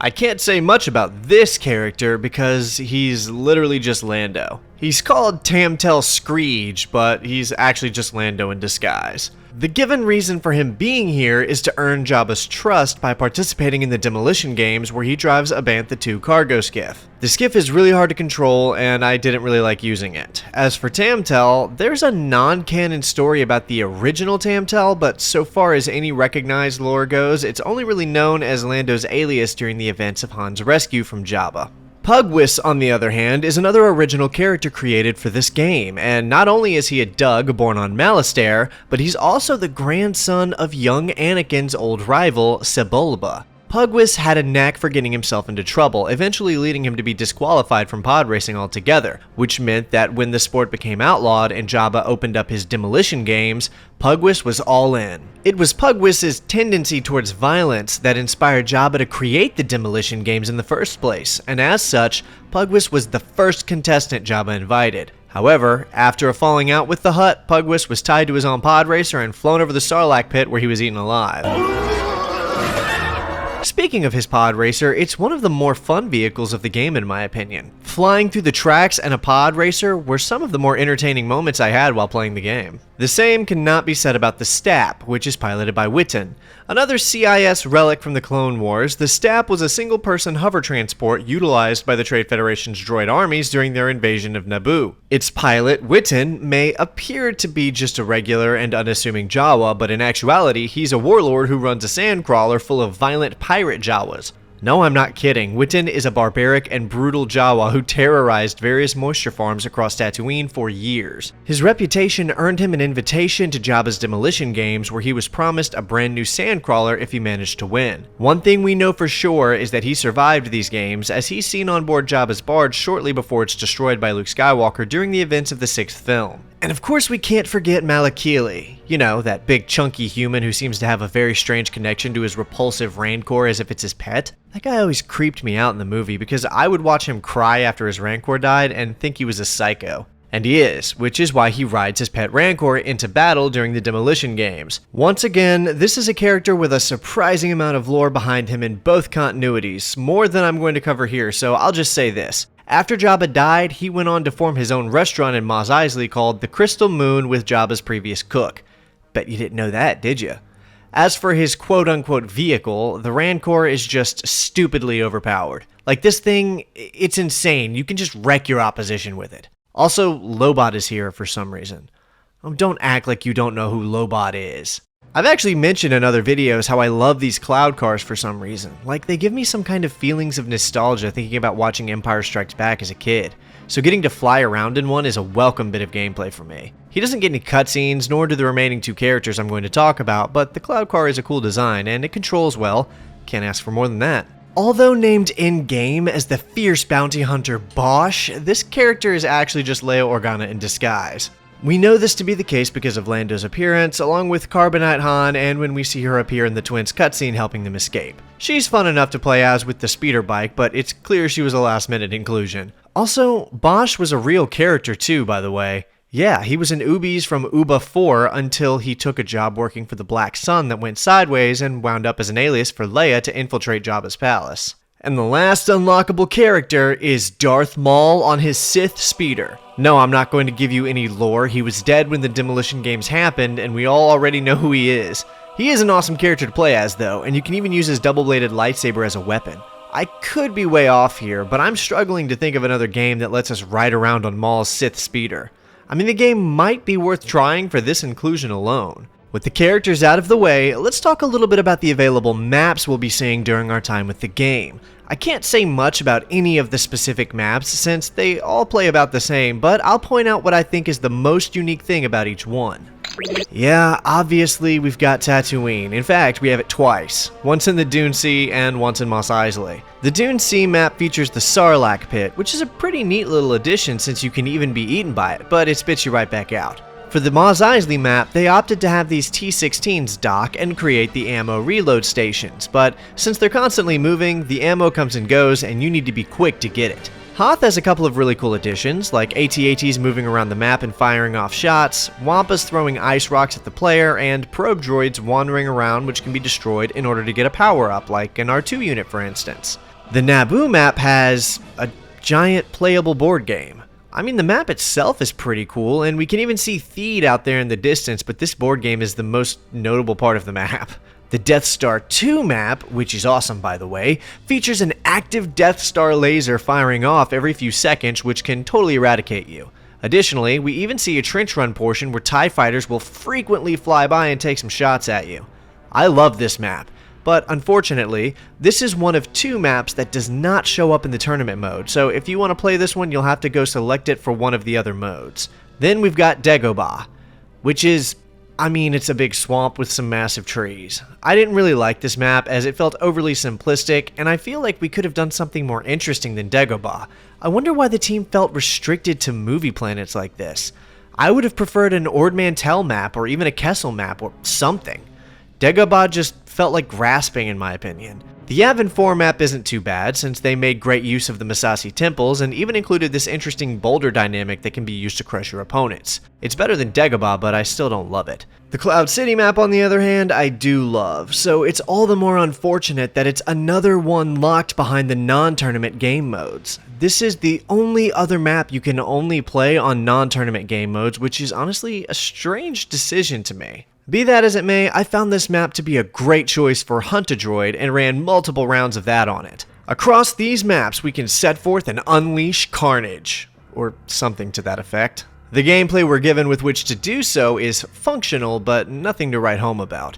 Anywhere from 2 to 5 vehicles are dropped into a map and pitted against each other to battle it out until only one remains. You have a meter for your shields, a meter for your health, and a meter for your ammunition. The key to the gameplay honestly comes down to trying to spend as few credits repairing your shields and refilling your ammo as possible. Your standard fire is going to be a typical blaster, but each vehicle will have a special attack that can be activated by holding down the fire button. And some of these attacks are far more devastating than others. No, seriously, this game is insanely unbalanced. Trying to play through it with different vehicles will quickly reveal to any reasonable person that the vehicles are totally unbalanced and some are quite simply far more powerful than others. I went from struggling to win to struggling to lose, literally depending on which character I was playing with. And that might be the game's single biggest fault. It's just a totally unbalanced experience. The only hope you have of evening the odds against stronger vehicles than you are to grab one of the various heavy weapon pickups like the tractor beam, thermal detonators, concussion missiles, and more. Even those won't actually do much to close the gap between the weaker vehicles and the stronger ones though. The game just doesn't really feel like it got enough good playtesting, and as a result, shipped in a sort of unfinished state. Which really sucks because I do see some genuine potential here for a great little Star Wars game. When all is said and done though, Star Wars Demolition is a host of potentially interesting ideas being weighed down by its lack of content and proper playtesting. The devs over at Lux of Flux really did get very close to something we could have called a great Star Wars game, but it still ended up totally missing the mark in my opinion. Unlike some of the other games in this video though, I do actually think Star Wars Demolition might be worth your time. Between the wildly unique concept, vehicle variety, and fun split-screen potential, I can really see this being a great time for you and a few friends who may share an interest in Star Wars to throw in an hour or two just having some fun with it. Outside of that scenario, however, I don't know that I'd ever recommend you giving it a shot. Its limited availability means it's not exactly easy to come by in any conventional way, and even if you did bother to get it set up and ready to go, then you would wind up being over it in just a couple of hours. If not from the lack of content, then from the unbalanced vehicles, which was a major point of criticism for the game upon release. The PS1 version of Demolition wound up with a Metacritic score of 63, with reviewers citing lack of replayability and a noticeable imbalance of the available vehicles as major issues. The Dreamcast did score a slightly better overall score of 67, but was still heavily criticized for roughly the same reasons. What we're left with is a respectable and ambitious attempt at adapting the Star Wars license into something edgier and more explosive than we'd ever really seen before in a video game, but one that still falls short not only of its own goals, but also of being a game worth really investing your time in to fall in love with in the first place. I enjoyed my time with Demolition. More so than some other games even on this list, but I still don't think it's something I'd ever recommend to someone to try beyond a special occasion with some very like-minded friends. All in all, Star Wars Demolition is a bombastic entry into the universe that leaves little to no trace of its own existence after the initial flash of its own short-lived explosion has worn off.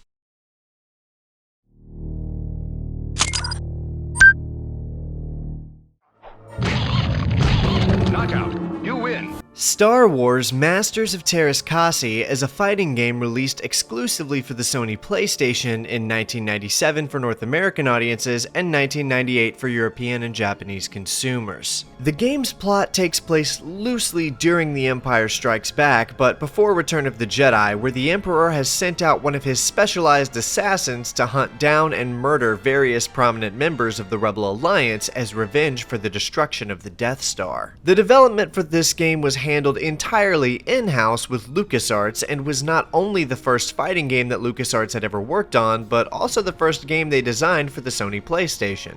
As such, they were taking it extremely seriously. Industrial Light and Magic even came on board to help out with the motion capture for the characters in the game to ensure their movements felt realistic and believable. The different heights of the characters actually caused the developers problems, but this apparently did lead to the team learning even more about collision programming, but overall did not result in a better game. As mentioned earlier, this game only ever came out on the PS1, and as such is restricted to that console. So, the first ever Star Wars fighting game was then, and still is, exclusive only to the Sony PlayStation. Since the game was made entirely in-house, it's made on a proprietary engine, and there really isn't anything else like it. I have to admit that although the team was very transparent about taking influence from the game's Star Gladiator, it is 100% its own game and feels like a very unique experience you can only find here. Now, I have to tell you right now before going any further that Masters of Teras Kasi is not canon in any way to any tier of the Star Wars Legends canon. The team said they made it for fun, and that the story is sheerly a what-if kind of story to offer some kind of plot to the fighting game. Although we do see the inclusion of some expanded universe characters, this game and its plot do not take place within the expanded universe canon, despite many of its ideas being mentioned therein. That said, let's take a look at Star Wars Masters of Teras Kasi. I'm ready. Generally speaking, Star Wars games tend to be pretty decent. Thanks to the fine minds over at LucasArts ensuring the quality of the games that received the Star Wars license, it was rare that a genuinely bad Star Wars game got made. Which makes it stick out so much more when a bad one manages to slip through the cracks, particularly when it was developed by LucasArts themselves. Fighting games, as it turns out, are a very complicated formula to crack and still make fun, although it is clear that the team behind Masters of Teras Kasi went at it with both the ambitions and talent to create a stellar fighting game. There is an equally apparent lack of experience in the field of fighting game design. What I mean by that is that everything about this game is actually really cool. If only playing it was actually fun, then this probably would have been a hit. The graphics on display are very impressive by PS1 standards. The map selection is both excellent and inspired. The movesets are varied and unique to each character, and the intended design for how the game should play is theoretically pretty interesting. It's just that when you're actually trying to play the thing, it becomes obvious that despite the high-grade quality of the cogs used to build this machine, they are mismatched and do not align to create a smooth video gaming experience. The controls are clunky and unresponsive a lot of the time, performing moves feels unreliable, and some moves like the grab for instance are mapped in a weird way that makes using them feel unintuitive in combat. Certain characters feel heavily unbalanced even when you've gotten used to using their movesets, and others are clearly just overpowered.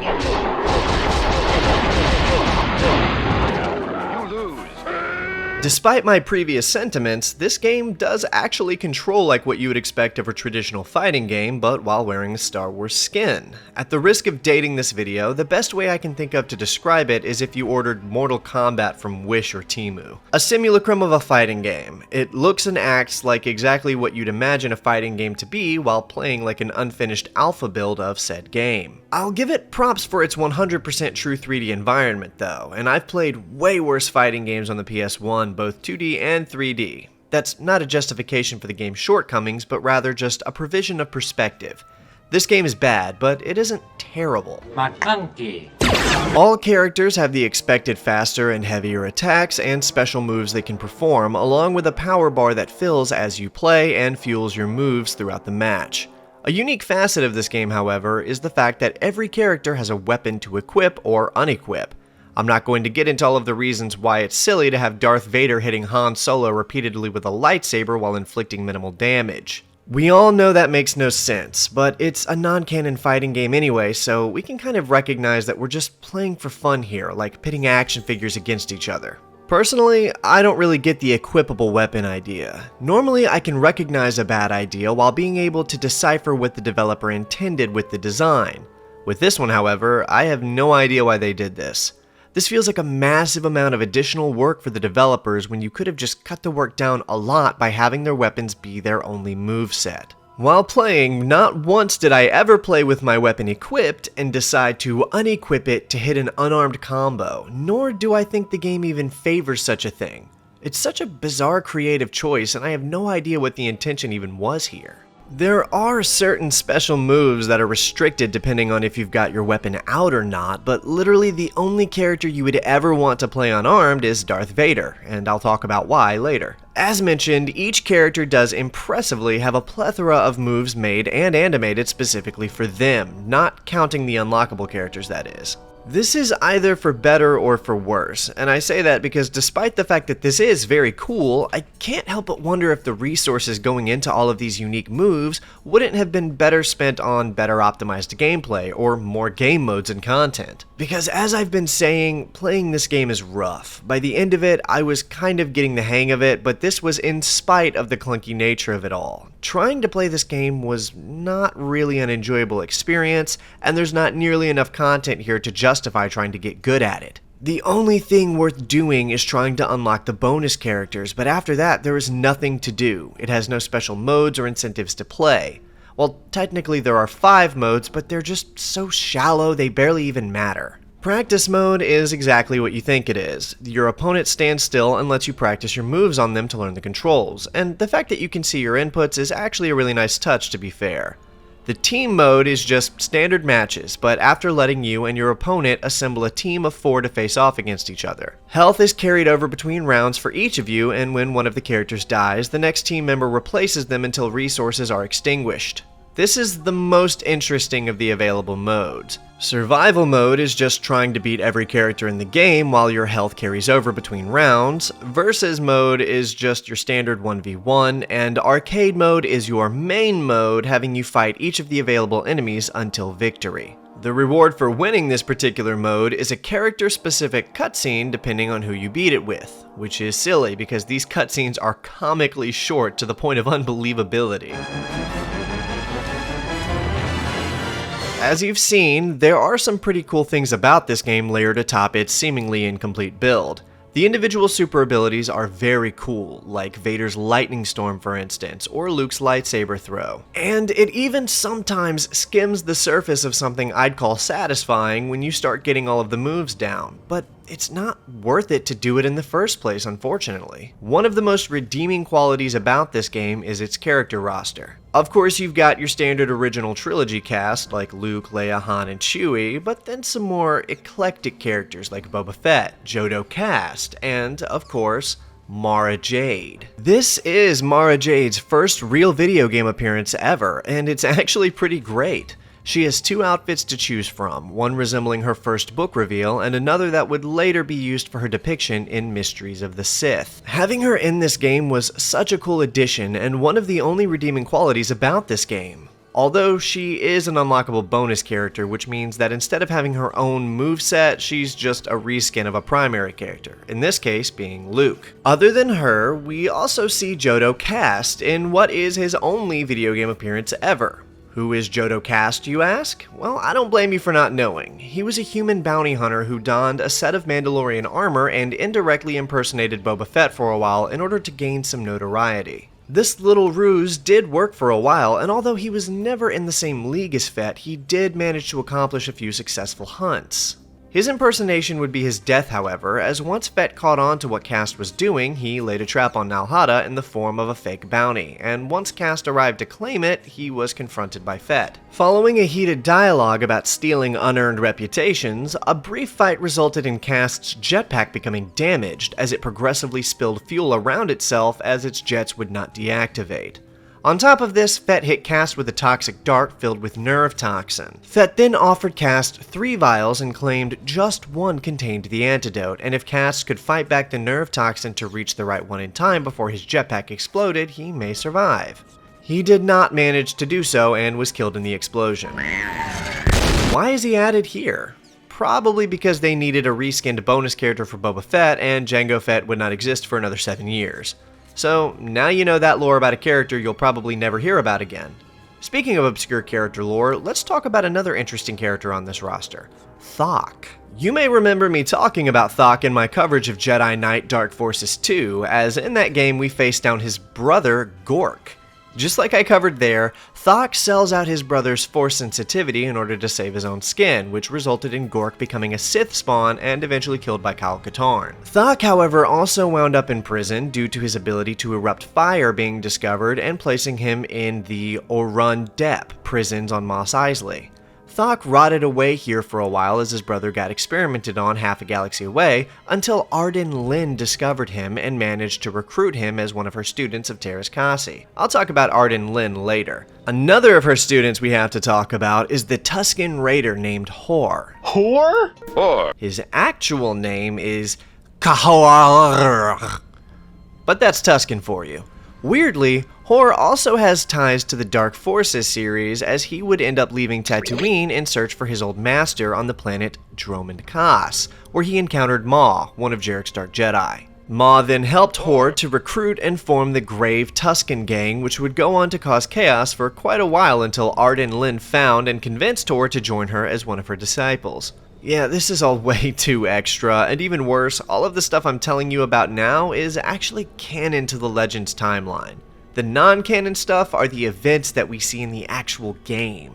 This lore is all technically legit. Of course, you've got a few other characters to play with, but none of which have any obscure lore for me to cover.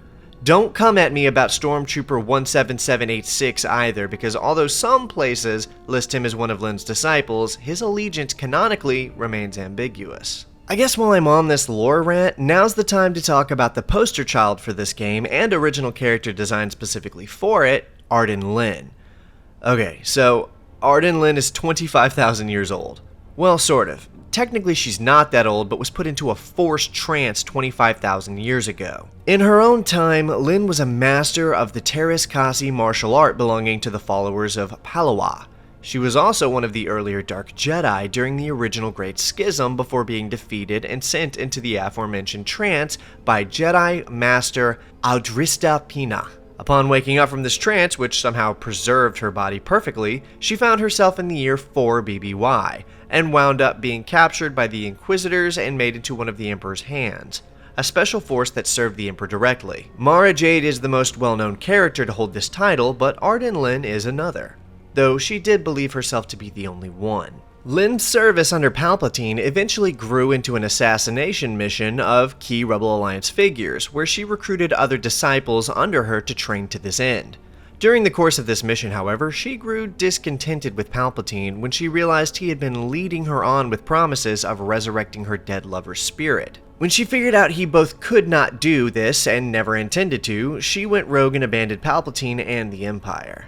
10 years after the Battle of Endor, however, a resurrected Palpatine via cloning ended up finding Lyn and killing her for good. Her life was a series of strange, seemingly important happenstances consistently never leading to anything of real meaning until eventually being killed by the Emperor. She's an odd character, and there's some other events she participated in while she was in ABY time, but ultimately, despite the foundation for real impact, her character never managed to amount to much. Maybe if the game had been better received, she would have been given a more important role in the canon, but ultimately, it was not received well at all, and for good reason. It's not very fun.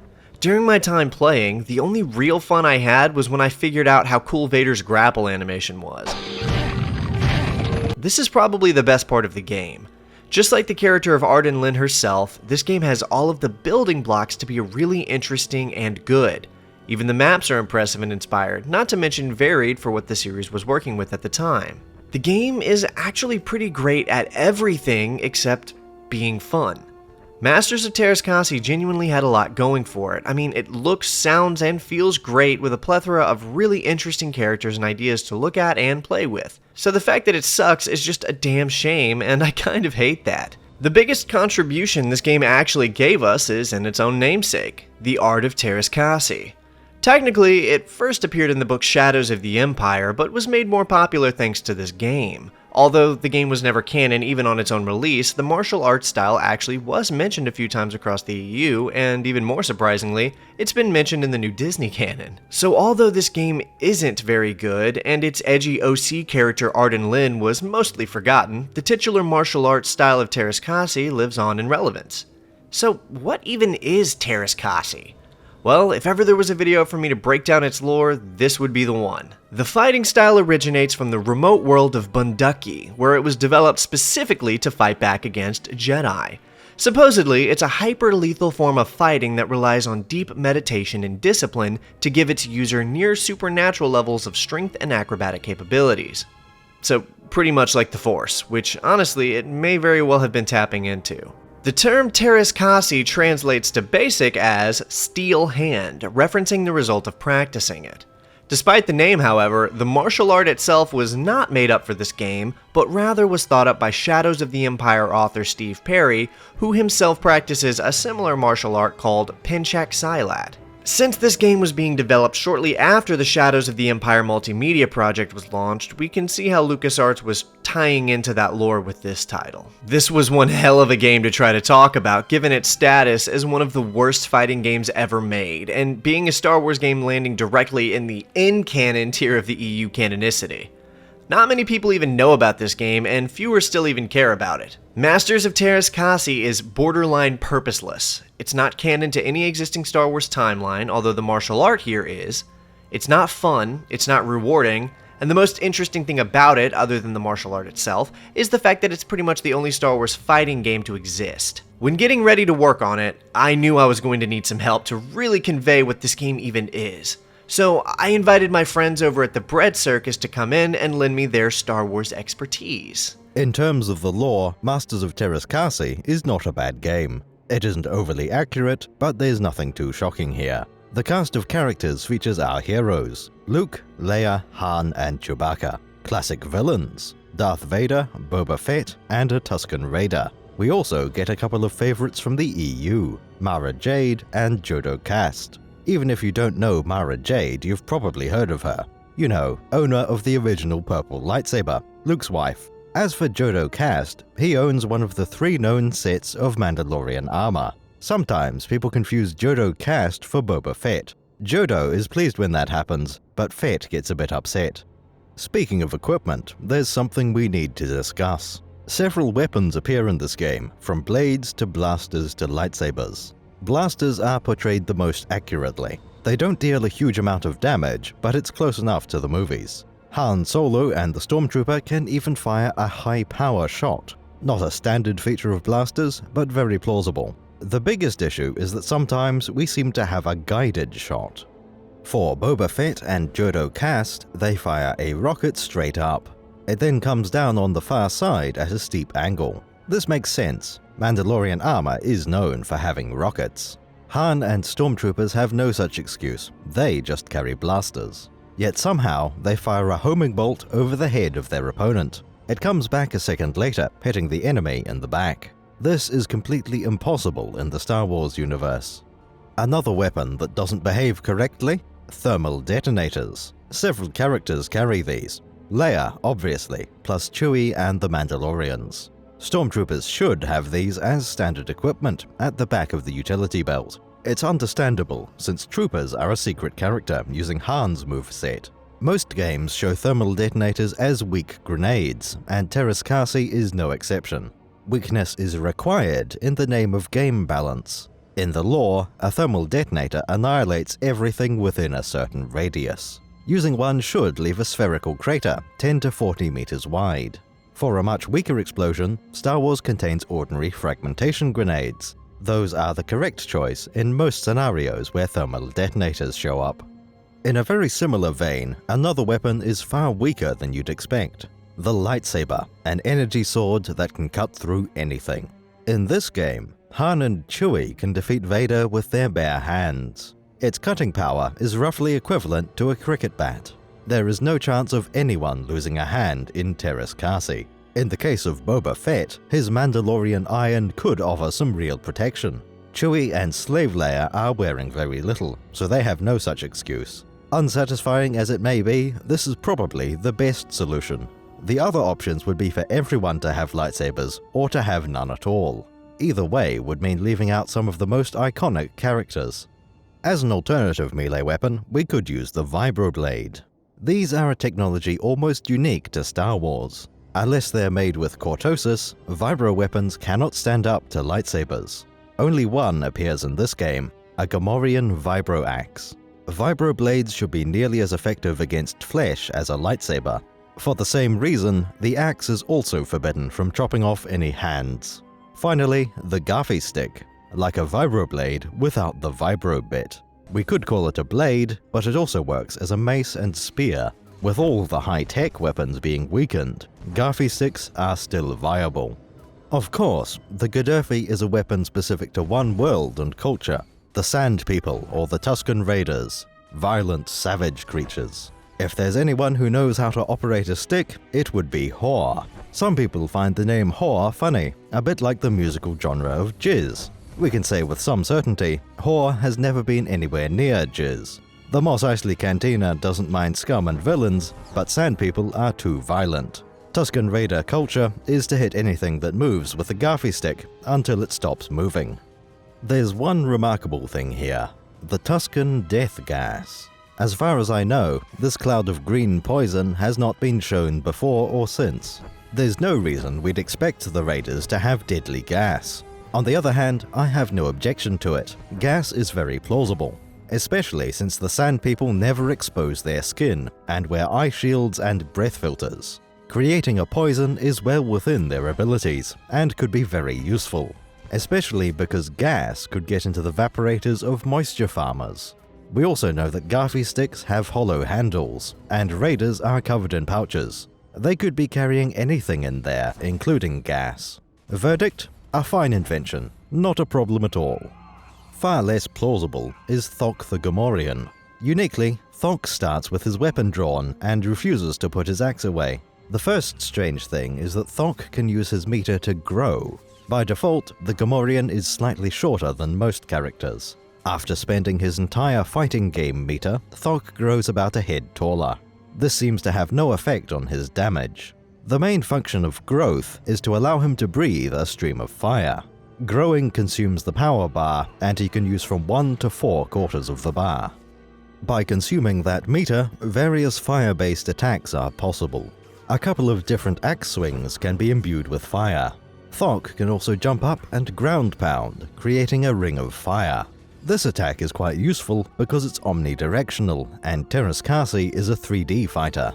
Any attack with a specific direction, like the flame breath, can be sidestepped. Despite how entertaining the character is, these abilities don't make any sense. Gamorreans do not grow like this, and they certainly can't cast fire spells. The most interesting thing is that the Gamorrean guards we see are trilingual. Like a Wookiee, the only language they can pronounce is their own. However, to serve as Jabba's henchmen, they need to understand both Huttese and Basic. Finally, the martial art of Teras Kasi and its master.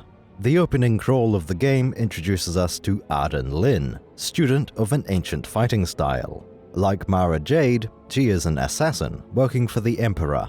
If we look into the game's manual, it reveals the basis of her character. From the time of the Jedi, her youthfulness belies her actual age. Almost a decade later, in 2006, we get more details on Arden. The new Essential Guide to Droids explains her cyborg arm. This comes from a Republic rocket jumper Juggernaut droid. Arden Lin awakened after having a nap for 25,000 years. As the Juggernaut Mark I is 5,000 years old, Lin is 20 millennia older than her right arm. We have other mentions of Arden Lin and Teras Kasi, at the very least in books from 2007, 2009, and 2012. As confirmed in the manual, Arden is a Palawan warrior. Palawa is a planet in the heart of the Republic, right next to Alderaan, roughly halfway between Coruscant and Kuat.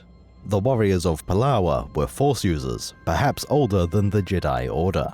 Teras Kasi was a martial art invented specifically to fight the Jedi. During an event called the First Great Schism, Arden Lin joined a group of ex-Jedi.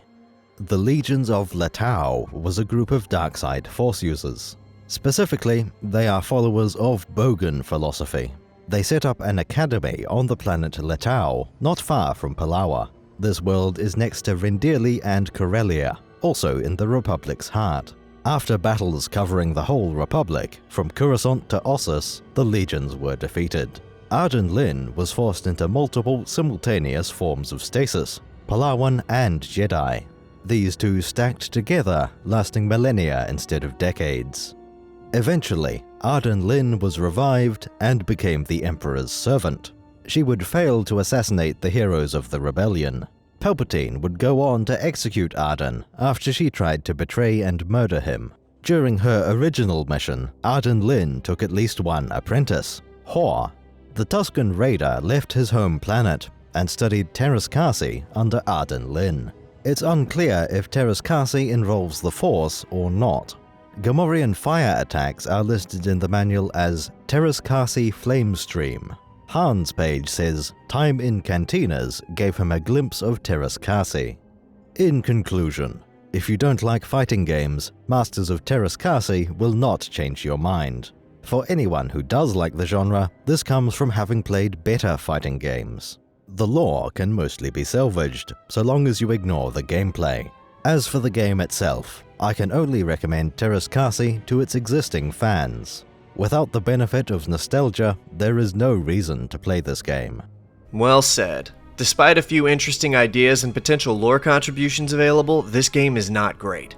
I feel like I've said this a few times already, but the worst part about this game for me is how close it gets to being good. Pretty much everything about it is impressive except actually playing it. For its time, these graphics are great, and the number of characters with individual special moves on offer is really cool for a PS1 game. So the fact that sitting down to actually play it was such a slog just amplifies the disappointment. If the rest of the game was as bad as the gameplay, or even if it wasn't a real Star Wars game, then it would have probably been remembered for what it actually is, a mediocre fighting game. Instead, I often see it called one of the worst fighting games of all time, which it's really not. It isn't awful or even really bad, it's just not very good. And although the difference between those things is small, there is still a difference. Looking back at the game's reception with hindsight, we can see that although the game was not received positively, it wasn't really criticized too harshly either. Some notable reviewers panned it, such as IGN giving it a 4 out of 10, but others were a bit more lenient, like Game Informer giving it a 6.75, which is more than it deserved in my opinion. This game is a solid 5 out of 10, no doubt. To echo the sentiments of my guest feature, there's really nothing here for you unless you're chasing the nostalgia of having it as a kid, and even then, still probably not.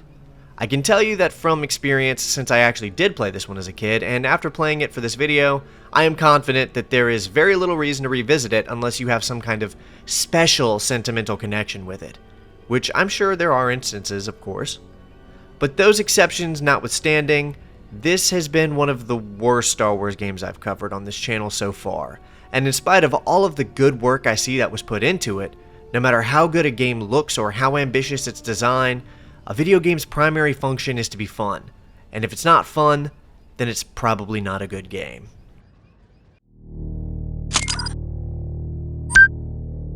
Rebel Assault 2: The Hidden Empire. Would you believe this game had the audacity to ship with 2 discs despite only being roughly an hour long to complete? The reason for this is that it's 50% cutscenes that were filmed in a live-action format on a green screen. Also, the PlayStation port came out a year after the original PC port, so there are some improvements from what I've seen. And when I say 50%, by the way, I mean literally half of this game's hour-long runtime will be spent watching the roughly 30-minute live-action movie play out.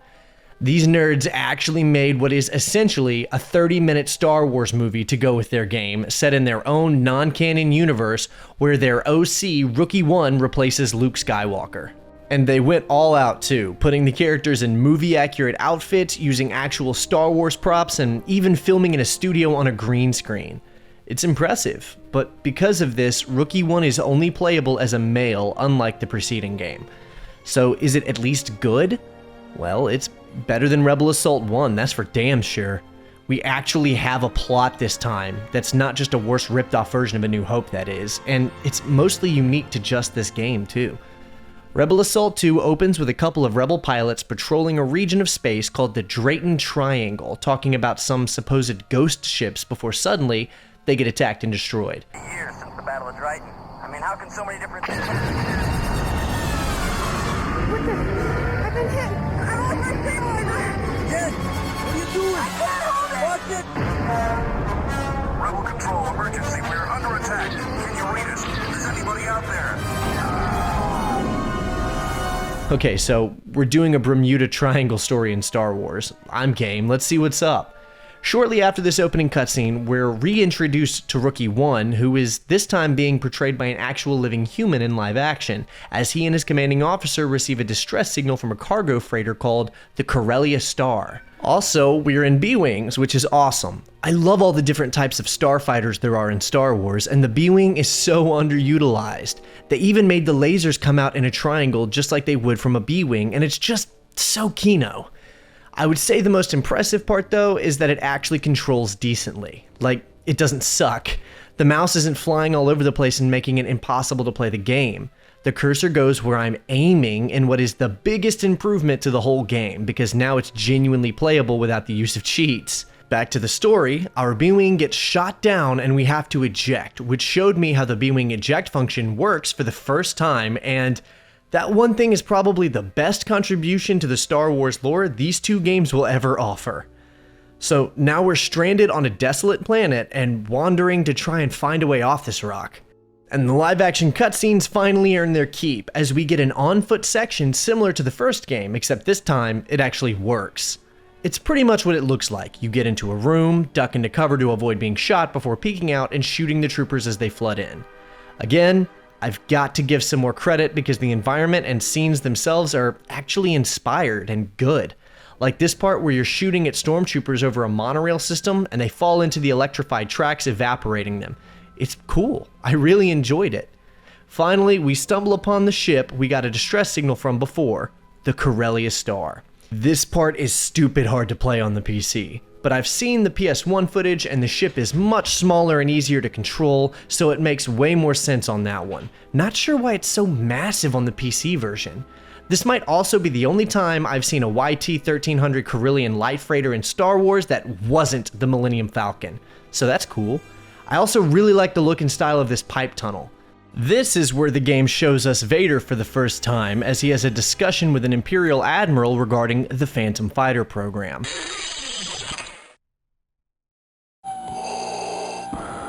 Your report, Admiral San. I trust the operation is proceeding as planned. Yes, Lord Vader. The field tests have been completed. In 12 hours, a fleet will stand ready at Imdar Alpha, where they'll be poised to lay waste to the rebels. Then I will look forward to witnessing our victory. Make way to Imdar Alpha. As you command, my lord. That's kind of the plot of this game. It's about these Imperial Phantom Fighters, which essentially are just a type of TIE fighter equipped with cloaking capabilities. And for some reason, Rookie 1 looks like Paul Walker. I like the tuna here. Rest in peace. We get to see Vader's capital ship, the apparently it's called the Terror? Okay, so in this fanfic universe, it's called the Terror for some reason. The plan is for Rookie 1 to link up with a rebel soldier on the forest moon of Imdar. Not Endor, Imdar, which is basically the same thing except a swamp. Following that, our two characters are to board an Imperial shuttle to sneak onto the Imperial capital ship, the Terror, and steal one of the Phantom Fighters from the hangar in order to study it and discover a way to track or fight back against it. Which is just about the dumbest idea I've ever heard. But hey, we do get to fly a TIE fighter as our character practices getting the hang of piloting an Imperial vessel. Next up is our flight to Imdar, where we also get to fly a Y-Wing. Man, this game is just letting us fly all the ships, isn't it? I'm not as big of a fan of the Y-Wing, admittedly, but it's still cool we get to fly it. Eventually, we make our way to Imdar, where we touch down and make contact with the rebel soldier waiting for us there. And hey, it's Rue Merlin again, which apparently is spelled like this. And after looking it up, was actually the real name of the voice actress for her in the first game, and they just carried it over. Anyway, here's the speeder part, which is neat in concept, but doesn't play very well in the game itself. Once again, after watching some footage from the PS1 version, that one plays significantly better than the PC version, and the bike is smaller and totally 3D, unlike here where it's too big and seems to be partially sprite work. Rue Merlin and Rookie 1 then suit up in some Stormtrooper armor and board the Super Star Destroyer, which does offer a pretty cool cutscene of its uncloaking. I really did enjoy the next couple of missions, which depicts our heroes fighting through the ship on foot while donning the iconic white armor. and you can't deny it looks pretty cool. This plays out the same as the first on-foot section did, hiding behind cover to avoid being shot, and peeking out to take aim and kill the opposing troops. The next section continues the on-foot aesthetic, but puts us in first person, letting us see inside of the visor of a stormtrooper using the night vision to defend ourselves. And I gotta admit, I kinda love this. The galactic basic language plastered across the screen, the rifle sprite that looks like they ripped it straight from Dark Forces, the troopers dropping down from above and peeking around corners, you have to admit there's some charm here. Finally, we find a Phantom fighter and climb aboard to commandeer it and escape the Terror, but not before we get a full escape sequence flying through the inside of the Super Star Destroyer and taking out all kinds of internals in the process. The design of the tunnels and stuff is just really fun. Eventually, we get to what I think is the core of the Terror and blow it to hell before speeding off into space, where we have a sort of final battle against the other Phantom fighters as we watch the Terror explode in the distance. After destroying the Super Star Destroyer, however, a far more sinister secret is revealed. It was connected to an enormous space station that had been cloaked the whole time. So in one last-ditch effort to put a permanent stop to the Phantom fighter problem, Rue Merlin takes us into the heart of the space station as we fly straight for the core to blow it up from the inside. It's a cool ending twist, and an enjoyable final run for the game to end on, in my opinion. Barely escaping the explosion with our lives, the space station is destroyed for good, giving the rebels a massive victory.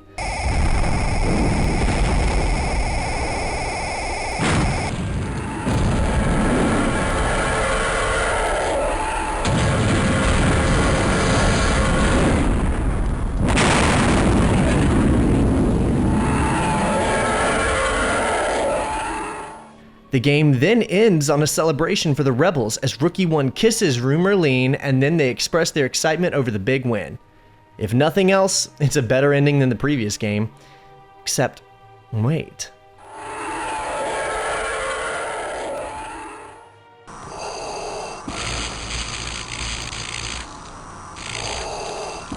The rebels have eliminated your invincible fleet.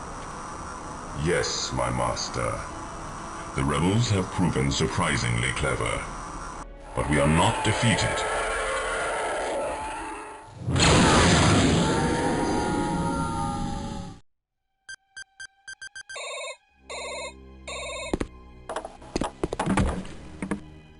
So what's gonna happen to our little ghost ship there?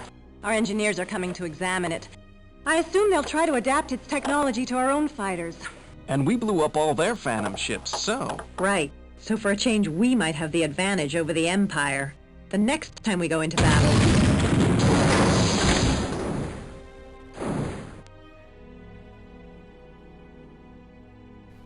Yeah, they sequel bait for a threequel that never came in what might be the first after-credits scene ever in a Star Wars title.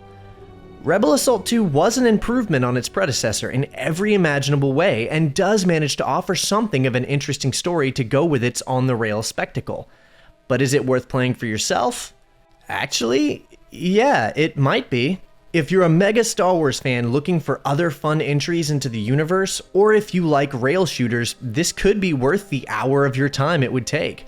Or if you already bought it on sale for like $2 like I did, and just want a reason to put some time into it, I'd say Rebel Assault 2 is a decent enough time for a rail shooter to give you a fun arcade vibe with a Star Wars coat of paint. Also, I'm not sure if you noticed, but there's no Tatooine. We did it! We found a Star Wars game that doesn't feature Tatooine!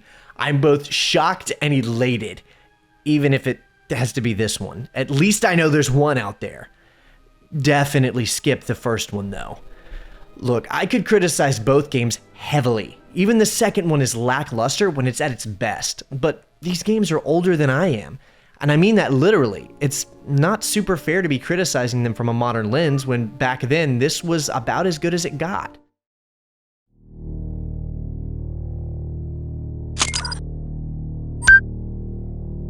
Star Wars Dark Forces is a first-person shooter released in 1995 for MS-DOS and the original Macintosh. Yeah, this game is not only older than I am, it's older than the Windows operating system. Both developed and published by LucasArts, Dark Forces sought to contribute further to what we used to call the Expanded Universe, but now simply referred to as the Legends continuity. So, back when the franchise had a soul. Jedi scum! We have a job to do, Anakin. Try not to upset him. The story takes place mostly between A New Hope and The Empire Strikes Back, but doesn't really tie into the movies all that much, with the exception of the first mission, which takes place right before A New Hope. A lot of you may not realize it, but this game was revolutionary. Until this point in time, Star Wars didn't really have any kind of first-person action game. There were some flight sims and arcade-style titles, but nothing to really compete with the other video games that were storming the industry at the time. The idea of a first-person Star Wars game dawned on the LucasArts staff after seeing that fans had modded the monolithic FPS game Doom to feature levels set on the Death Star. Even back then, fans were modding games to have Star Wars things. This caused the developers at LucasArts to realize there was a market for an FPS Star Wars game just waiting to be filled. Now, most developers at the time were creating their games on top of John Carmack's revolutionary software advancements, which meant most shooters at the time just felt like Wolfenstein 3D with a different coat of paint. LucasArts, however, had a different idea. They decided they wanted their game to be more than just a shooter. They wanted their game to feel more like an adventure game than just a series of levels to kill things. So they coded their own engine, which they appropriately titled the Jedi engine. This allowed them a slew of features that we didn't see in Doom at the time, such as jump and duck functionalities, swimming mechanics, voice acting, animated cutscenes, and of course, the ability to look up and down. I mean, they must have really built it from scratch too, because the Wolfenstein 3D source code wasn't made open source until 1995, which is not only the year Dark Forces released, but 2 years after it began development. That being said, other games had already released on Wolf 3D's engine like Blakestone, so I'm really not sure how much, if any, of Carmack's code was involved in the Jedi engine. Code isn't really my strength, so if you know, go ahead and drop a comment on it. Dark Forces initially only launched on computers, but was ported to the Sony PlayStation a year later in 1996. This PS1 port was the version a lot of you probably knew, and it was pretty similar to the PC version too. For all intents and purposes, the game is the same across every iteration. Unlike Shadows of the Empire, where the cutscenes are CGI on the PC and slideshows on the N64. The biggest difference between the PC version and the PS1 Dark Forces port are the textures and in-game animations, which are slightly better on the PC MS-DOS version. However, you might have noticed that the one I'm playing looks unusually good. Well, let me tell you why. In order to get it running in a higher resolution and with more adjustable settings, I went to what's called the Force engine, a fan-made port of Dark Forces into a fully modernized engine with key mapping, graphical settings, higher resolutions, and more. One of the features of this new engine is post-processing effects, which serve sort of like their own little remaster. Added effects for blasters, bloom, basically a remaster of the game into a really beautiful version of the original. This footage isn't going to be authentic to how it would have played back in the 90s, but that's not really what I'm going for. This is going to be a very modern take on playing it, complete with mouse look, a crosshair, etc. The officially licensed remaster by Night Dive Studios isn't out yet as of making this video, and it absolutely looks great. However, I will say that if you're wanting to play it right now, or if the remaster ends up being bad somehow, this is more than a reasonable and wonderful way to experience the game. It feels great, and I can't recommend it enough. Let's set up the story of Dark Forces. We play as mercenary Kyle Katarn. Raised as an agricultural mechanic by his father, Kyle joined the Imperial Academy after getting the news that his father had been murdered by the rebellion. After finishing his time in the Academy, Kyle crossed paths with the rebel agent Jan Ors, who was uncovering the truth about his parents' murder. They were killed by the Empire, not the Rebel Alliance. But the Empire covered up the crime by blaming it on the rebels and fabricating a story to be spread. Upon learning this truth, Kyle parted ways with Jan for a time and began to develop a distrust of the Empire. He ended up fully defecting from the Empire after Jan, whom he had begun to like, got captured by the Empire, and he chose rescuing her over his loyalty to the Imperials. Following this, rather than join the rebels whom he still didn't trust, he started offering up the skills he had learned in the Academy to whoever paid the most as a mercenary. All of this is covered in a very compelling novella called Dark Forces: Soldier for the Empire, which is pretty easy to find and short to read. Additionally, you can try the audiobook of the novella, which is great as well, but the voice actor for Kyle is so terrible it almost ruins the quality of everything else. I mean, he does a good job with what he can, but he's terribly miscast as his voice doesn't really match the character. All of this has led us to where we are now. This is Star Wars Dark Forces.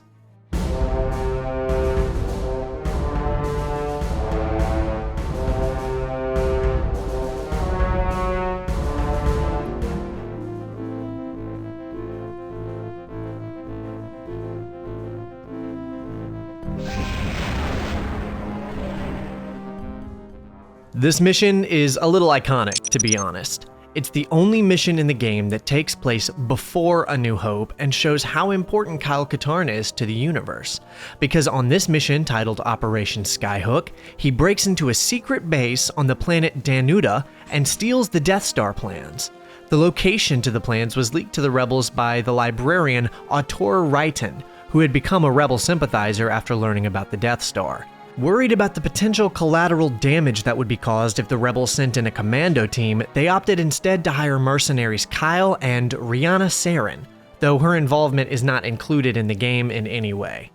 That's right, Kyle Katarn stole the Death Star plans, and he did it by infiltrating the facility, executing some Imperial officers and troopers, and bailed out. Dropping in from the roof of the base, we're gonna pull some rebel scum action and shoot 2 unsuspecting stormtroopers in the back, very much embodying the rogue smuggler mentality. After that, we head outside where we can really see this is a very small base. It's clear they were trying to keep this hidden to some degree because we're in the middle of nowhere. Seriously, this location is very well hidden. Also, I spent way too long running around this place trying to figure out where to go. We have to head back inside, by the way. There they are, the plans to the Imperial Death Star. I guess this makes us implicit in the deaths of the 1.5 million people who were killed when the Death Star blew up, or rather was blown up in an act of galactic terrorism. Do your part to fight back. Enlist today. Anyway, with the plans in hand, we run back to the roof where our extraction comes to get us out of here. Jan Ors, who is currently piloting the Moldy Crow. We hop aboard and take the rebels the Death Star plans. It's a great tutorial mission, and as you can see, the Force engine has rendered everything out beautifully. Following this mission, we're going to time skip several years and begin the actual plot of Dark Forces. Kyle delivers the plans to the Rebel Alliance. Soon afterwards, the Death Star is destroyed. But even as the Alliance celebrates this victory, another sinister plot is set in motion that will become an even greater concern for the Rebellion.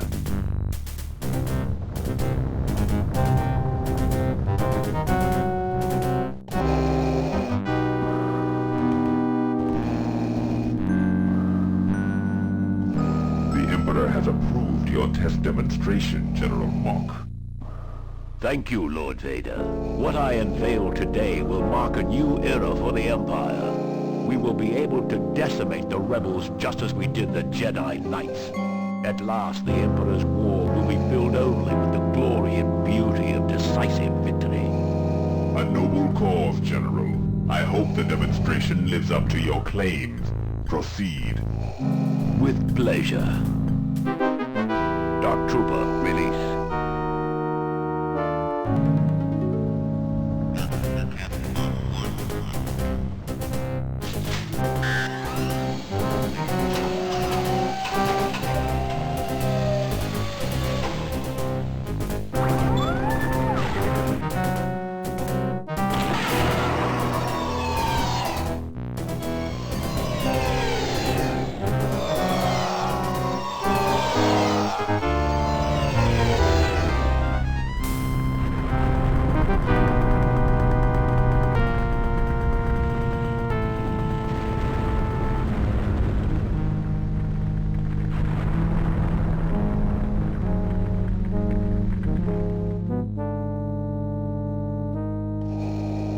Very impressive, General. The Emperor will be most pleased.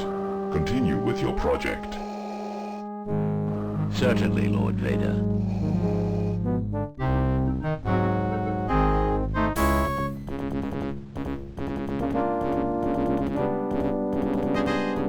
Thank you, Commander, for responding at such short notice.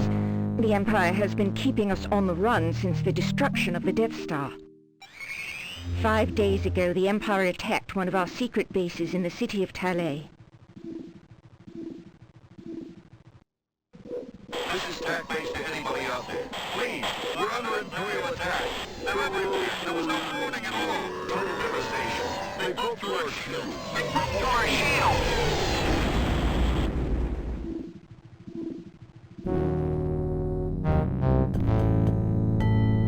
base was destroyed within minutes. Many innocent people in the surrounding city as well as the rebel staff were killed. Intelligence thinks that this may be an act of retaliation for the destruction of the Death Star.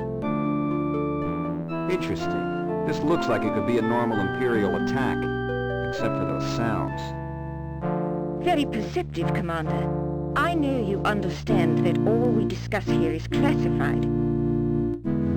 This Imperial officer, Crix Medine, wishes to defect to the Alliance. He has supplied us with information on the development of a new Imperial weapon.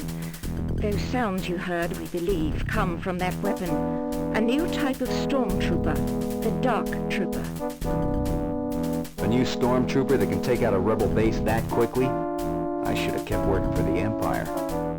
The Rebel Command is not taking this lightly. They have authorized me to hire you to find out if there is a threat, and if there is, to shut it down. That is, if you are still on our side. This could be interesting. Alright, I'm in. But I think I'll need some help on this one. I want Jan Ors as my mission officer. Certainly. Then I will let Jan brief you further on your mission objectives. Thank you, Commander, and may the Force be with you.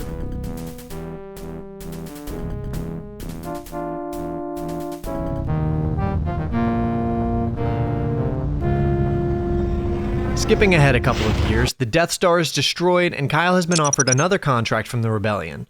This takes place between episodes 4 and 5. Meeting once again with Mon Mothma, Kyle is informed that an Imperial officer, Crix Medine, is preparing to defect from the Empire and join the Rebel Alliance. This is really cool because it unintentionally ties into the story of Rogue Squadron, which would release 3 years later for the N64, depicting Luke and Rogue Squadron's rescue of Crix Medine as he solidified his defection on Corellia, an event you get to play in that game. But in this game, we're only hearing about his preparations to defect. Still helps it all feel connected.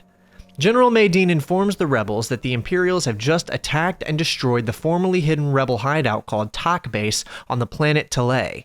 The thing is, they did so using a form of Imperial trooper no one has ever seen before. No one seems to know what these troopers are or where they come from, but they were significantly more powerful than the average trooper. So Kyle is contracted to go to the ruins of Tak Base and try to discover what happened here. And the level is awesome. It feels about as much like a destroyed hidden base as I think you could accomplish on this engine in 1995.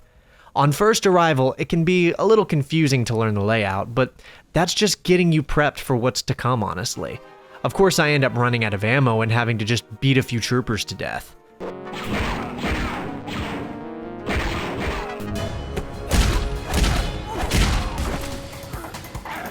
The power to the whole base has been shut down by the Imperial presence, so the first thing I need to do is activate the generator. And it's cool they bothered to show mountains in the skybox to emphasize the distant Outer Rim planet vibe, honestly, and the purple sky too. With the power back on, we're able to activate the bridge so we can cross over into the Rebel Base HQ, where we find something was left behind here. Something very large, a weapon of some kind. Go ahead, Kyle. Looks like I found something that can help us out. Get back to the landing pad and I'll meet you there. Grabbing that, we have our evidence. It's time to get off this planet before reinforcements arrive. We take that strange weapon back to the rebels, where they're able to deduce who manufactured it. It's all the information they could gather, however, so we're going to have to go find that manufacturer and bring him to the rebels for interrogation to gain more insight. What they can tell us is that the guy who designed this weapon is named Moff Rebus, who's a well-known Imperial weapons engineer. We also happen to know where he may be hiding out. On the planet Anoat, specifically hiding in the sewer system within the capital, Anoat City. I'm not sure if I'm pronouncing that right. This mission is convoluted. It's not very big, but it feels that way at first since almost all of it is underground, and there's a lot of tunnels to get lost in. Thankfully, there seems to be no Imperial presence beyond a few probe droids, which we can dispatch those pretty easily. This seems to be a hub from which to access all the different passageways within the local sewer system. According to our info from Jan, he's gone out of his way to engineer a series of drain switches to prevent anyone from figuring out how to get to his lab, which is hidden within this sewer. That means we will have to find these drain switches and turn them off, which is easier said than done. Except, what the hell is that? Alright, so this sewer is loaded with small Dianogas. At least, I hope they're all small. I haven't forgotten about that last time. Man, this place is elaborate and dark. It took me a little bit to figure out I had night vision, I'll admit, so I was lighting my path with blaster shots, wasting my ammo. Fortunately, I did eventually realize I had night vision, which made it a little easier to navigate. We've found a good few switches at this point, so we can... Pressure check complete. Releasing gate valve.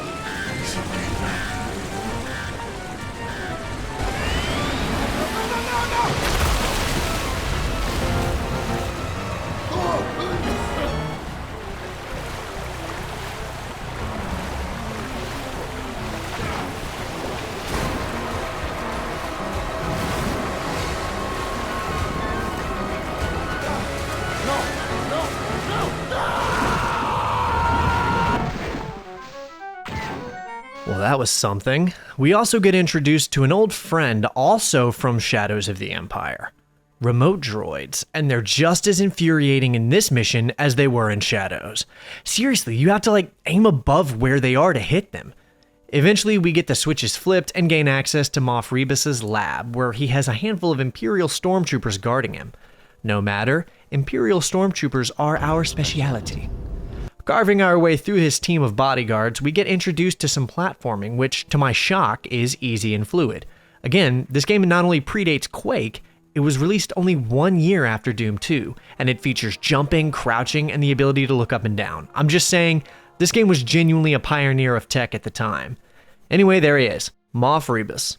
Putting a gun to his head, Kyle takes him prisoner and hands him over to the rebels. Although he was apparently resistant to the rebels' interrogation, they got the most important information out of him by letting him rant about himself, in which he revealed that it was his new weapons that devastated the planet Fest via something called the Dark Trooper Project.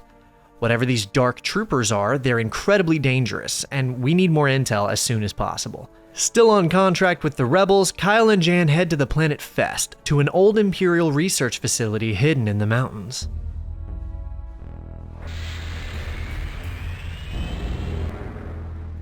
And as you can see, that is no exaggeration.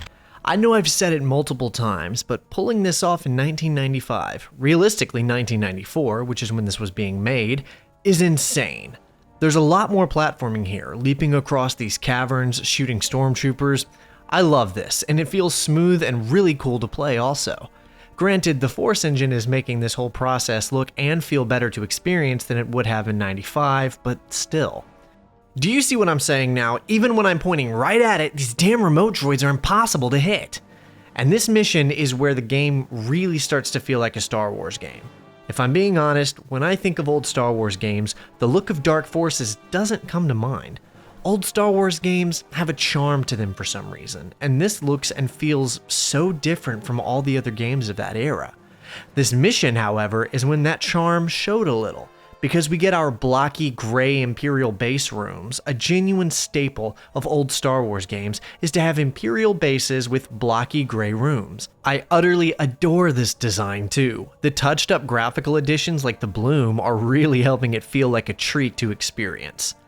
So this room is locked and someone has the key. Guess I'll have to find it. Here I go killing again. After finding the code to the door, we can input it and see this phenomenal technological achievement. This is seriously so impressive. This game predates Shadows of the Empire, and although it didn't have nearly as much ambition with its models, 3D gameplay, and graphics at the time, the graphics and gameplay of Dark Forces has aged far better. I found some interesting looking metal. I think this may offer some important clues. That's all we need. Let's get out of here. I'm getting nervous. With our sample for the Dark Trooper ammo in hand, it's time to get the hell off this planet. Okay, now it's time to leave.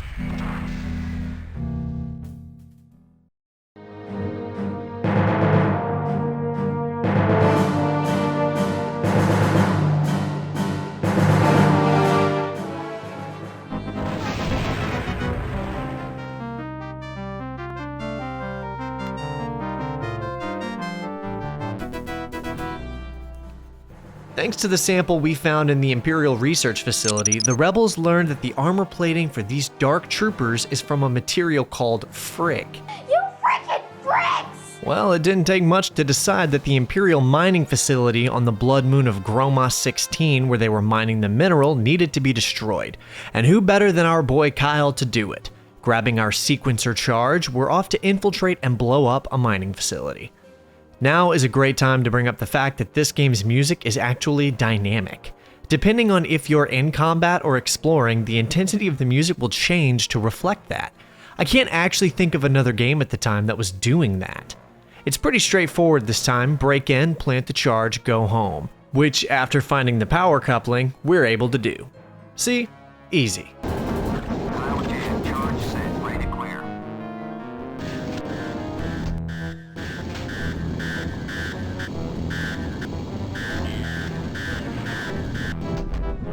That is a Dark Trooper. So we have this mechanical monstrosity chasing us through the bowels of this mining facility with every intention to terminate. But like any other droid, it's slow and vulnerable to explosions. Kind of.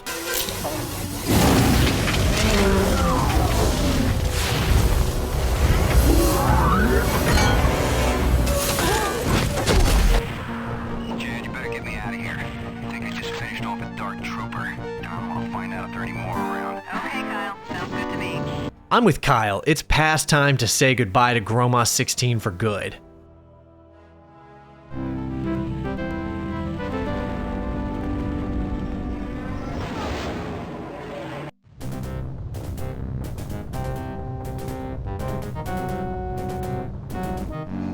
This contemptible excuse for an officer will no longer divulge any more information to that rebel, Kyle Katarn. Katarn will not be as easy to deal with. He is very resourceful. More resourceful, it seems, than even your Dark Troopers. I understand the threat, Lord Vader. Katarn was once an impressive Imperial officer, but he was weak and gave up on the struggle for our new order. I wouldn't put much faith in his abilities. Katarn will never come near this ship. My new hire will see to that.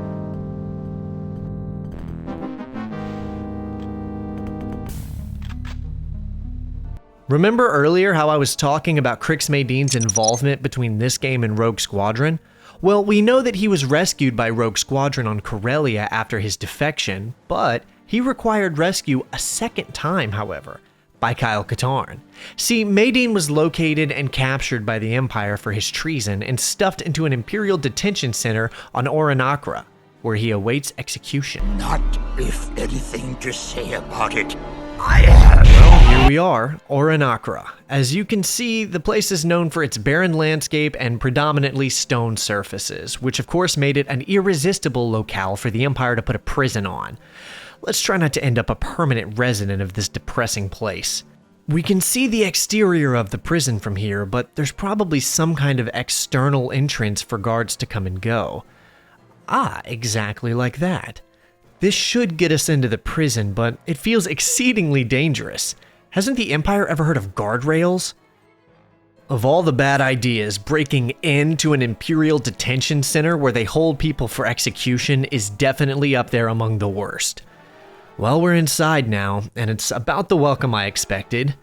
This mission is definitely a bit of a maze to navigate. I'd say it's the hardest to figure out too. I really didn't ever need to look up answers to puzzles or anything because they're honestly all pretty easy, but with this one I was stuck because it's kind of insane. I can bet this mission probably frustrated a lot of people back in the 90s. Trying to play this on a PS1 was probably a nightmare. The look and aesthetic is very cool though.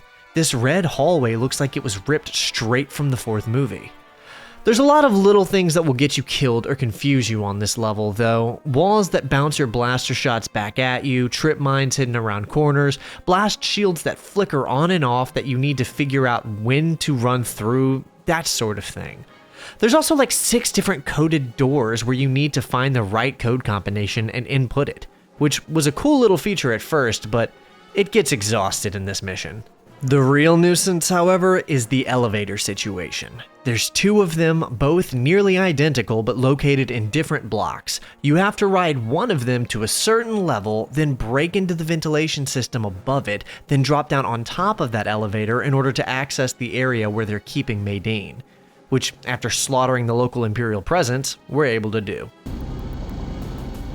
Okay, Jan, I rescued Maydeen. Don't hang around, let's get out of here before any more troopers arrive. If I had a quarter for every time I've rescued General Crix Maydeen on this channel, I'd have 2 quarters, which isn't a lot, but it's weird that it's happened twice. From the Outer Rim to the core systems, Cal Ceti is part of the Metellos trade route, where an Imperial docking port is located called Ramsey's Head. The primary purpose of this port is to act as a base of operations for making runs to the ice planet of Antivi, which is our true destination. According to our intel, there's a robotics facility on Antivi called Ice Station Beta, where construction is underway for a second phase of Dark Troopers. The only way there is via smuggling ship with the nav coordinates, which is why we're on Cal Ceti. We may not know how to find the facility, but someone here does, so we need to find one of the ships docked here set for travel to Antivi, plant a tracking device, and see where it goes. There's very little to say on this mission. Things sort of progress through a variety of shipment rooms, and there's some puzzle solving. So given that we're about halfway through the game, now feels like a great time to talk about the gameplay. It's really simple, as you can see. Shoot a lot of people, or droids, find the thing, click on it, and move on. The thing I really want to touch on is the platforming. Most of these Star Wars games have had platforming, but it has always felt really terrible to play. The character and controls have been unreliable, the camera's strange. Even in Bounty Hunter, a game released 7 years later, had some rough platforming. But this, I guess due to the sheer simplicity, feels great. The movement and jump is responsive, and if I miss a jump, it feels like my fault. The majority of complicated platforming comes in the second half of the game, but it's all totally playable. I'm not sure how much of this is due to playing on modern hardware with modern controls, but I imagine anyone going to play it now would be doing it in similar fashion to how I am here, so just know it plays well. Back to the mission, we fight our way through a series of hallways, find a place to plant the tracker, and we get out of there. Picking up the signal. Looks like we're done here.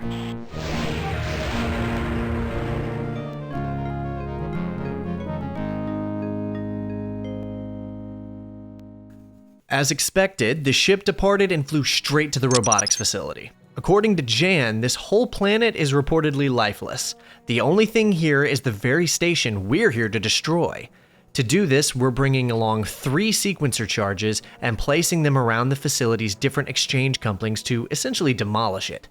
There's a feature in the game where you can find ice cleats that help you navigate the slick surfaces that will otherwise throw you around the map, which I find kind of ridiculous given this is the only level in the whole game that has icy terrain. Never mind that though, gotta focus on riding this conveyor belt into the building. Okay, well, that was surprisingly easy. Hey look, highly toxic chemicals that will kill me if I fall into them. I better find a gas mask that I'll use like twice in the whole game. Here is where I was second guessing because I realized I needed to jump down this hole next to a giant spinning fan blade. But yes, that is indeed what I had to do. Come on, I've killed Dark Troopers, I can do this. Hey, well that worked. Now to set the charges and get out of here. Thanks to my gas mask, I can do so without dying to these chemicals. 2 down, last one. All charges set. Good job. Let's blow this ice cube. Woman after my own heart. Alright, awesome. We're ready to go, and that's a Dark Trooper. No, that's a big Stormtrooper. A darker trooper? It's dangerous, and it's going to kill me if I don't take it down.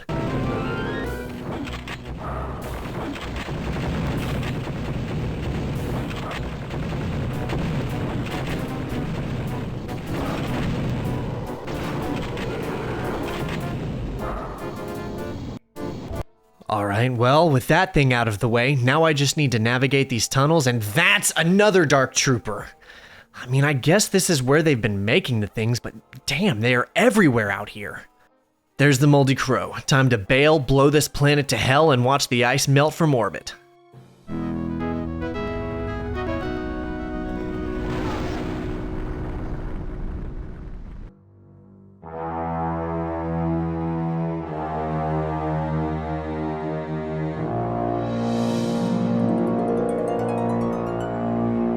the Smuggler's Den, or Smuggler's Moon if you prefer, otherwise known as Nar Shaddaa, a massive city built around the moon orbiting the notorious planet of Nal Hutta, homeworld of the Hutts, i.e., the last place anyone with a bounty on their head would ever want to be, or the best place if you're good at laying low, which Kyle is not.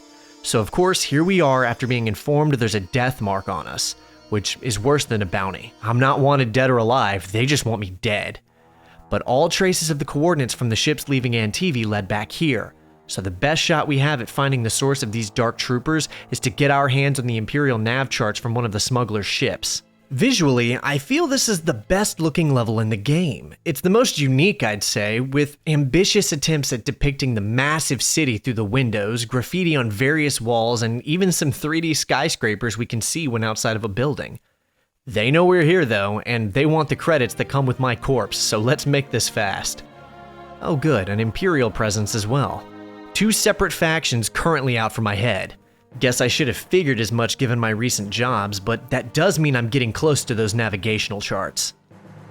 That's a long way down. Guess we'll have to jump! And I missed it. Well, I didn't take much damage, so that's good. These trip mines are already becoming the bane of my existence. They'll be the end of it if I'm not careful. Can I make that jump? No, I'm no Jedi.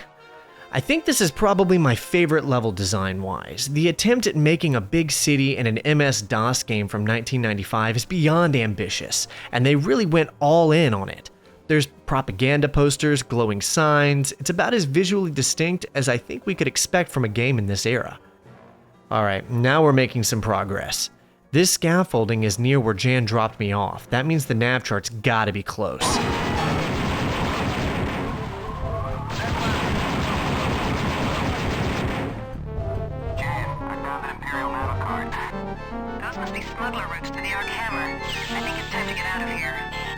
Bingo. Now let's get the hell off this moon before something bad happens.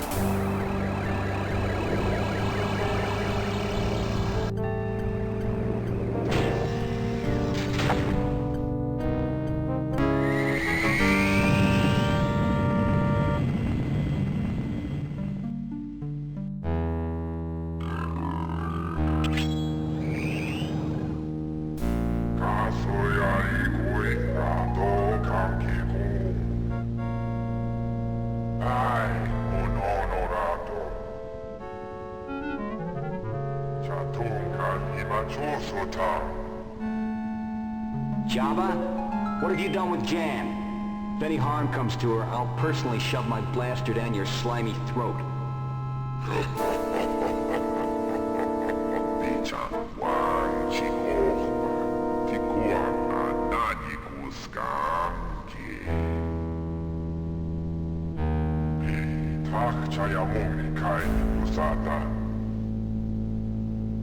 I wish you were here too, Jabba. There's nothing like roast Kel Dragon.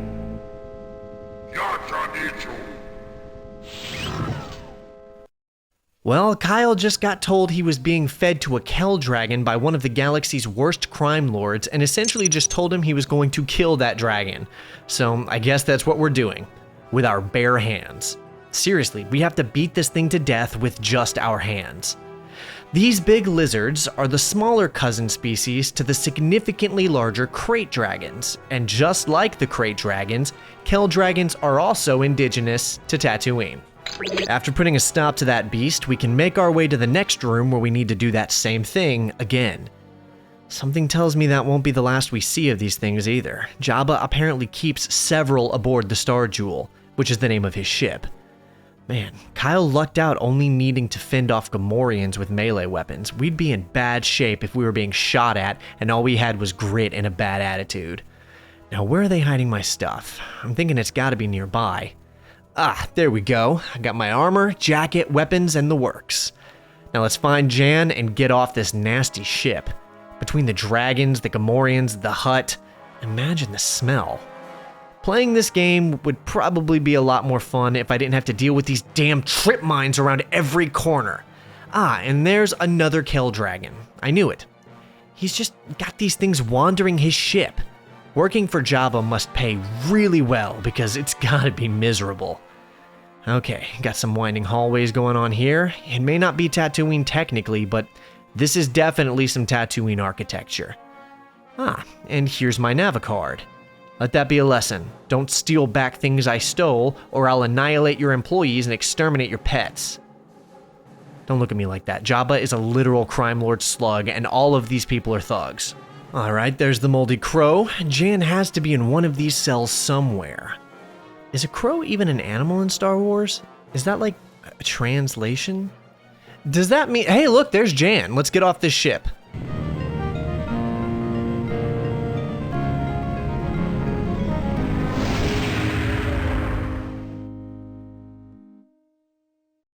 Why are we on Coruscant in the middle of the Imperial City, you ask? Well, the Navicard we stole on Nar Shaddaa is encrypted, and the only way to decrypt it is with an Imperial decryption key, and the only one we know the location of is in an Imperial Security Operations building on Coruscant within the Imperial City. General Maydean has arranged for Jan to have security code access to get us onto the landing pad nearest to the ISO building. Our job is to break in, insert the Nava chip into the decryptor, then grab it and get back to the ship. Easier said than done.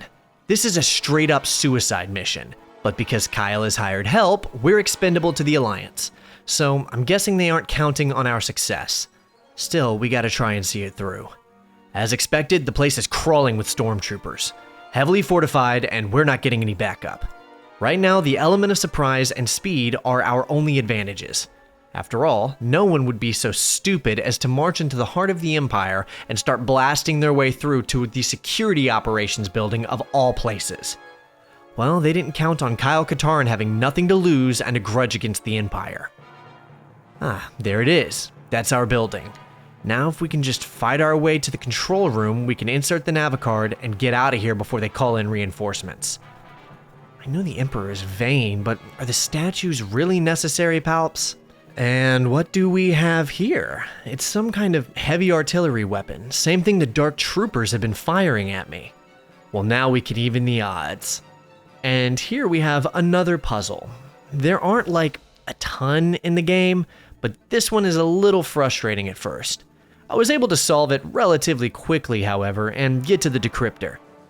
Alright, that's the decryptor. Let's slide in the card and bam, we're in business. Navicard inserted and decoding. Beautiful, Kyle. Now get that data tape and hightail your mercenary hide back to the landing pad. I can't stay out here too long before Imperial security takes notice. Data tapes in hand. I'm on my way out. Stop! Kyle, something strange is going down over here. Get back here. I mean it. Oh no! Kyle, you better look out. I just saw... Sounds like Jan's in trouble. Might be reinforcements. I better get back there. Rushing back to the landing pad, who do we see but Boba Fett himself? He seems pretty pissed off, and I assume that he's here to collect that death mark. Not today, Fett. This is a fight you never stood a chance of winning. Not with my prototype Imperial superweapon on my shoulder.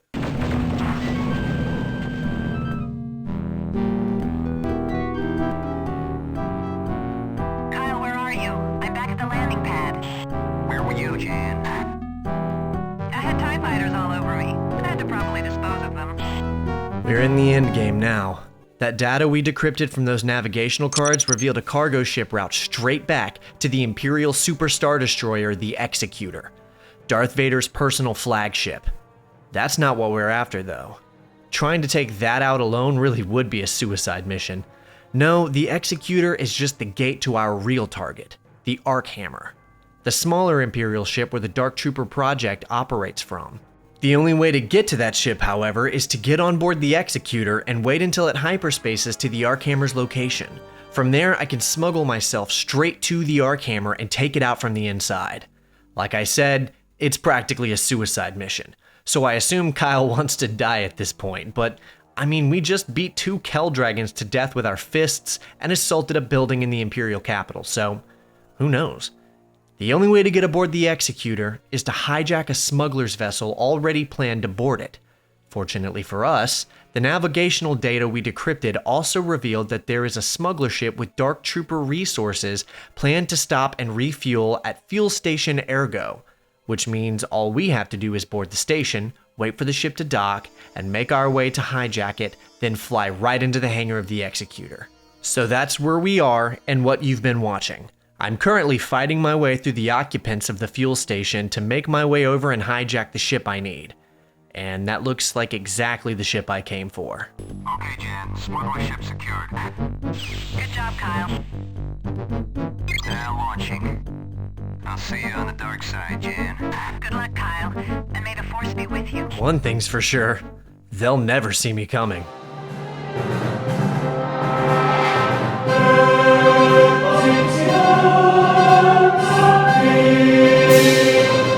Just like back on Coruscant, our biggest advantage is the element of surprise.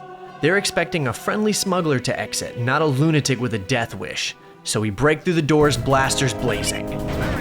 Mother who plants a trip mine by a door for an expected guest? Well, I guess they knew something was wrong. Alright, we're on the Executor, and as expected, the fact that they didn't know I'd be here until like just now is my only advantage. We need to find the ship with the coordinates to the Arc Hammer ASAP. Every second I spend aboard this ship, the likelihood of a metaphorical Imperial fist squashing me like a bug increases. So we gotta bolt through these hallways like the fate of multiple worlds depends on it. Which they do. So far so good actually, and they have Dark Troopers on board because why wouldn't they? Good thing I brought this weapon with me from the Imperial City because it just saved my life from those Dark Troopers. That was a lot of troopers for a hangar. Oh look, a TIE fighter. Need to count my blessings that the pilot didn't spin around and start firing. That being said, the whole ship is likely on the highest alert right about now, so it's past time for my X. That is a lot of stormtroopers.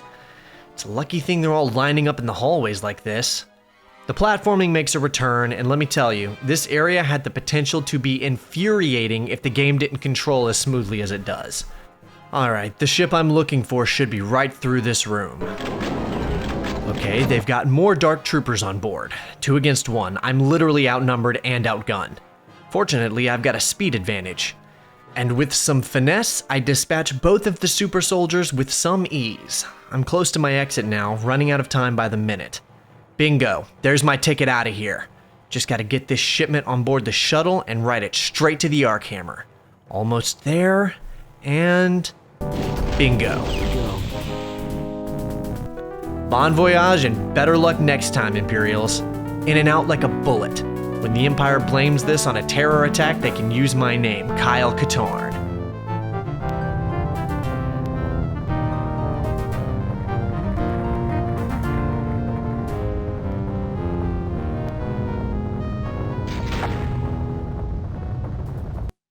I haven't been showing the mission briefing screen so far, but now is the best time to cover those. This exact screen is shown before each level. The only thing that changes is the text on the right, providing story context and mission objectives each time. I wanted to show it this time because it's the coolest screen as we see photos of the Phase 1 and Phase 2 Dark Troopers we've been facing. It's a primitive way to go from mission to mission, I'll admit, but this game was made with MS-DOS in mind after all. Honestly, this was probably groundbreaking at the time. Anyway, we have one more level to go, so let's finish this. Here we are, the Arc Hammer, home base of the Dark Trooper project. We blow this thing, and the galaxy can rest easy for a night. There's no way I can mess this up. Okay, round 2, for real this time.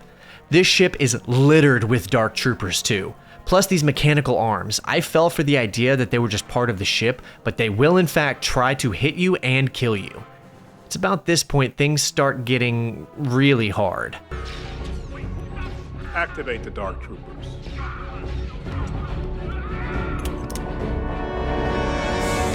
For the final mission, I gotta say, they really brought it. The design is spectacular. Every area looks vibrant and detailed. No room looks lacking in design or love. LucasArts clearly wanted the player to feel both rewarded and determined when they got to this mission. And that's a lot of Dark Troopers. Aside from the Dark Troopers stalking and trying to kill you all the time, this level is honestly difficult just to even navigate. There's a lot of jumping across platforms, navigating maze-like conveyor belt areas. Not again. Yes, again. And just overall, it's probably the most complex level to play through. Finally, I'm able to reach the 3 ports and place my sequencer charges, but that only invited more Dark Troopers to my location. This is the main hangar, and all we have to do is get to that shuttle and we're home free. At this point, we've probably destroyed like 24 Dark Troopers, so I'm not sure anything could surprise me now. It's been a long time since I've challenged a man to battle. I'm glad my opponent is so worthy.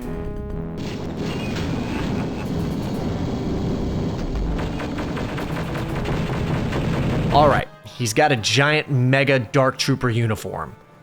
Well, that's our guy, so let's take him out and finally put an end to this. With him dead, there's nothing between us and the shuttle. It's time to say goodbye to the Imperial Dark Trooper project.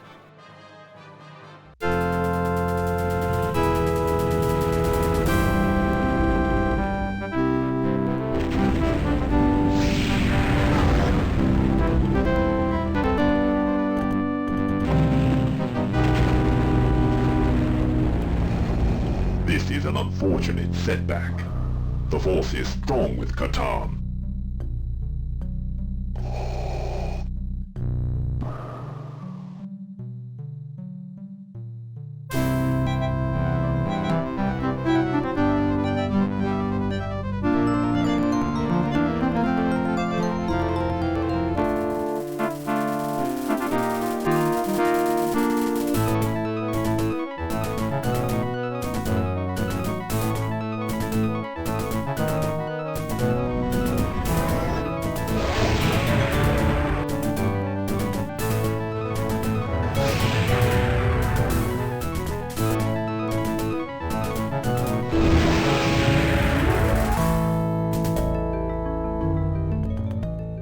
That's it! Star Wars Dark Forces. What a great game it is too. I've previously said on the channel that Rogue Squadron was the best Star Wars game I've played so far, but this really replaced it. I loved going through this adventure, especially since I never really got to play it as a child. I've played the first mission or two, but this was genuinely the first time I got to experience most of it. For as old as it is, the gameplay is smooth as butter, the graphics have aged like wine, now just coming across as charming, and the story, while insane, is very endearing. This game is sort of an icon of the Legends continuity, being known as sort of a cult classic in Star Wars media, and let me just say, there's good reason for that. Before we wrap up, however, there's just a few more things I want to talk about. You know I love when a game has good music, and Dark Forces has some fantastic tracks for us to appreciate. I've talked about this a lot on this channel, but a huge portion of these old Star Wars games literally just used the Williams music instead of having original music produced for their title. Dark Forces did not do this. I'm not sure if it was due to limitations or if it was a creative decision, but LucasArts brought in Clint Bajakian to put together an original MIDI score for Dark Forces, and I'm happy to report it's great. Every track feels like something totally Williams adjacent, like it's suited exactly for a Star Wars game, but it's part of the main story, which is exactly what I'm craving when I play one of these. I want to feel like I'm seeing something else in the universe. Clint has worked on a lot of games since then, contributing his talents to assist on the scores for major titles like God of War, Uncharted, and even Death Stranding. As for Dark Forces, a lot of the motifs from the Williams music do make their way into the score, but they're always tastefully implemented, so well done Clint and well done Dark Forces. I mentioned before that as of this video's release, Night Dive's unexpected remaster of Dark Forces has been announced but not released yet. Everything I have seen looks promising though. The cutscenes look better than ever, gameplay looks smooth, and if I had to make a few predictions, I'd wager the new menu and pre-mission tablets will be totally revamped into something way more modern. Possibly a complete new optional soundtrack and modern music to replace the MIDI. I'm also thinking Night Dive might add extra missions, a mission pack or something, but I'm not as certain on that one. It's not a remake, but it looks like it'll be really fun all the same, and maybe even become the optimal way to experience the first tale of Kyle Katarn. I'm really hoping so. The remaster announcement certainly came as a surprise, to be sure, but a welcome one. Look, I know I've been really hard on the Disney stuff in past videos, and well, that's because I kind of hate most of it. But I'll be fair and say this story is pretty silly.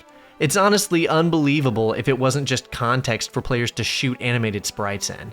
I mean, one guy blows up multiple facilities, fights off a small army, infiltrates an Imperial prison, breaks into the Imperial capital, beats Boba Fett, storms Vader's flagship, and destroys a whole Star Destroyer all by himself. I mean, I get that he's supposed to be Force sensitive here, but that resume puts Luke and Starkiller to shame. I really give its absurdity a pass because of what they were going for, you know? I'll still probably rag on Disney, but the truth is I don't hate everything they've done. There's a few things I really like, and I'll talk about that more in a later video too, but I am a Legends guy through and through. As for the game, Dark Forces is a genuine highlight in regards to Star Wars media. I don't have a negative word to say on it. No criticisms that would be fair for the game in respect to when it was released. It's just a great title. And something I would be thrilled to have as part of my universe, not to retcon and replace it with something like a mediocre movie, but I mean, who would do that? Man, this was such a fun look back at every Star Wars game on the PS1. Of the 6 titles I played, I think it's pretty clear that Dark Forces was the best one, with the Phantom Menace game being the second best of them. Rebel Assault 2, although not a very good game, was relatively inoffensive due to it only being like an hour long. Between Masters of Teras Kasi, Jedi Power Battles, and Demolition though, I think the only real question is which one of them is the worst, and to that question, I'd have to answer Jedi Power Battles. Not because it's actually a worse game than the other two, but because it's the biggest waste of both its own potential and your time. If someone forced me to play one of these 3 again, I'd take either of the other 2 over Jedi Power Battles. Okay, now before we wrap up, I wanted to take a minute to answer a few of your questions. Honestly, I can't think of any author I like enough to consider my favorite. Since this is a Star Wars video though, I'll say that recently I was going through Star Wars Shatterpoint, which I very much enjoyed. More recently than that, however, all of my pleasure reading time has gone to the classic Ian Fleming 007 novels since I got my hands on all of them. I've been loving those a lot, and I'm not even halfway through the collection yet. Take Hogwarts Legacy and turn that exact format and idea into a game set in the Jedi Temple before the Phantom Menace.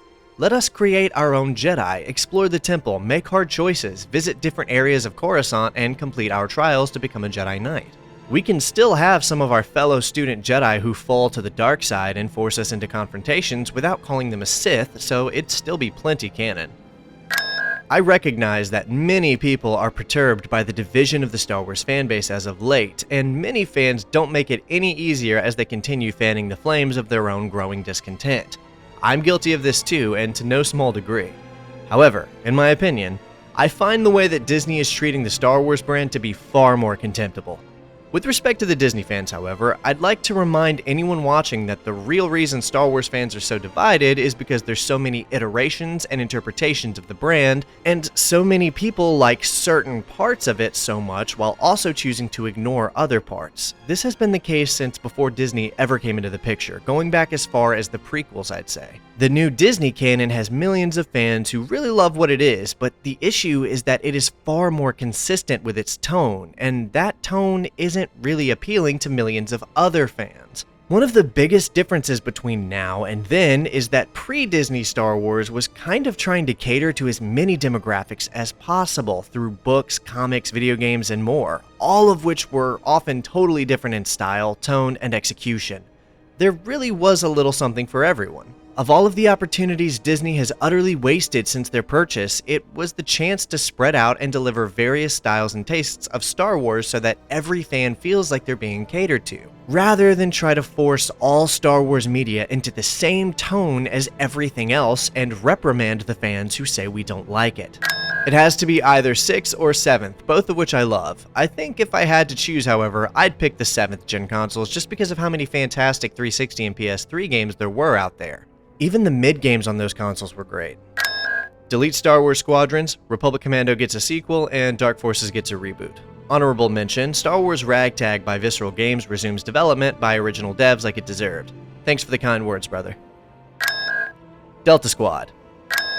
That depends. How much do the mouse-sized battle droids' blaster shots hurt? The answer to that question makes all of the difference. There's so many great mods out there that it's hard to pick. I'd probably say the restored content mod for KOTOR 2, just because of how important it is that the mod team gave that to the community. Thanks for your questions, everyone. And thanks for tuning in and hanging out with me. Also, a special shout out to my friends over at the Bread Circus for joining me on this one. If you're not subscribed to them already, I recommend rectifying that post-haste. Their 12-hour Phantom Menace retrospective is a blast, and I've watched pretty much the whole thing. So thanks for joining me, guys, and I can't wait to have you back on the channel again soon. If you've enjoyed this video, then I'd ask that you like it and subscribe to this channel. By the way, the most up-to-date Tatooine counter is 15. Can't wait to see how much higher that one goes. Reminder that members of my channel get access to most of my videos a week or two early, as well as insights to what I'm working on, polls, and access to old livestream replays and stuff like that. And if you have any questions you'd like to see answered at the end of a future video, then feel free to leave a comment down below. Thanks again for watching, everyone, and I hope to see you in a future video, but until then, that's all I've got for you.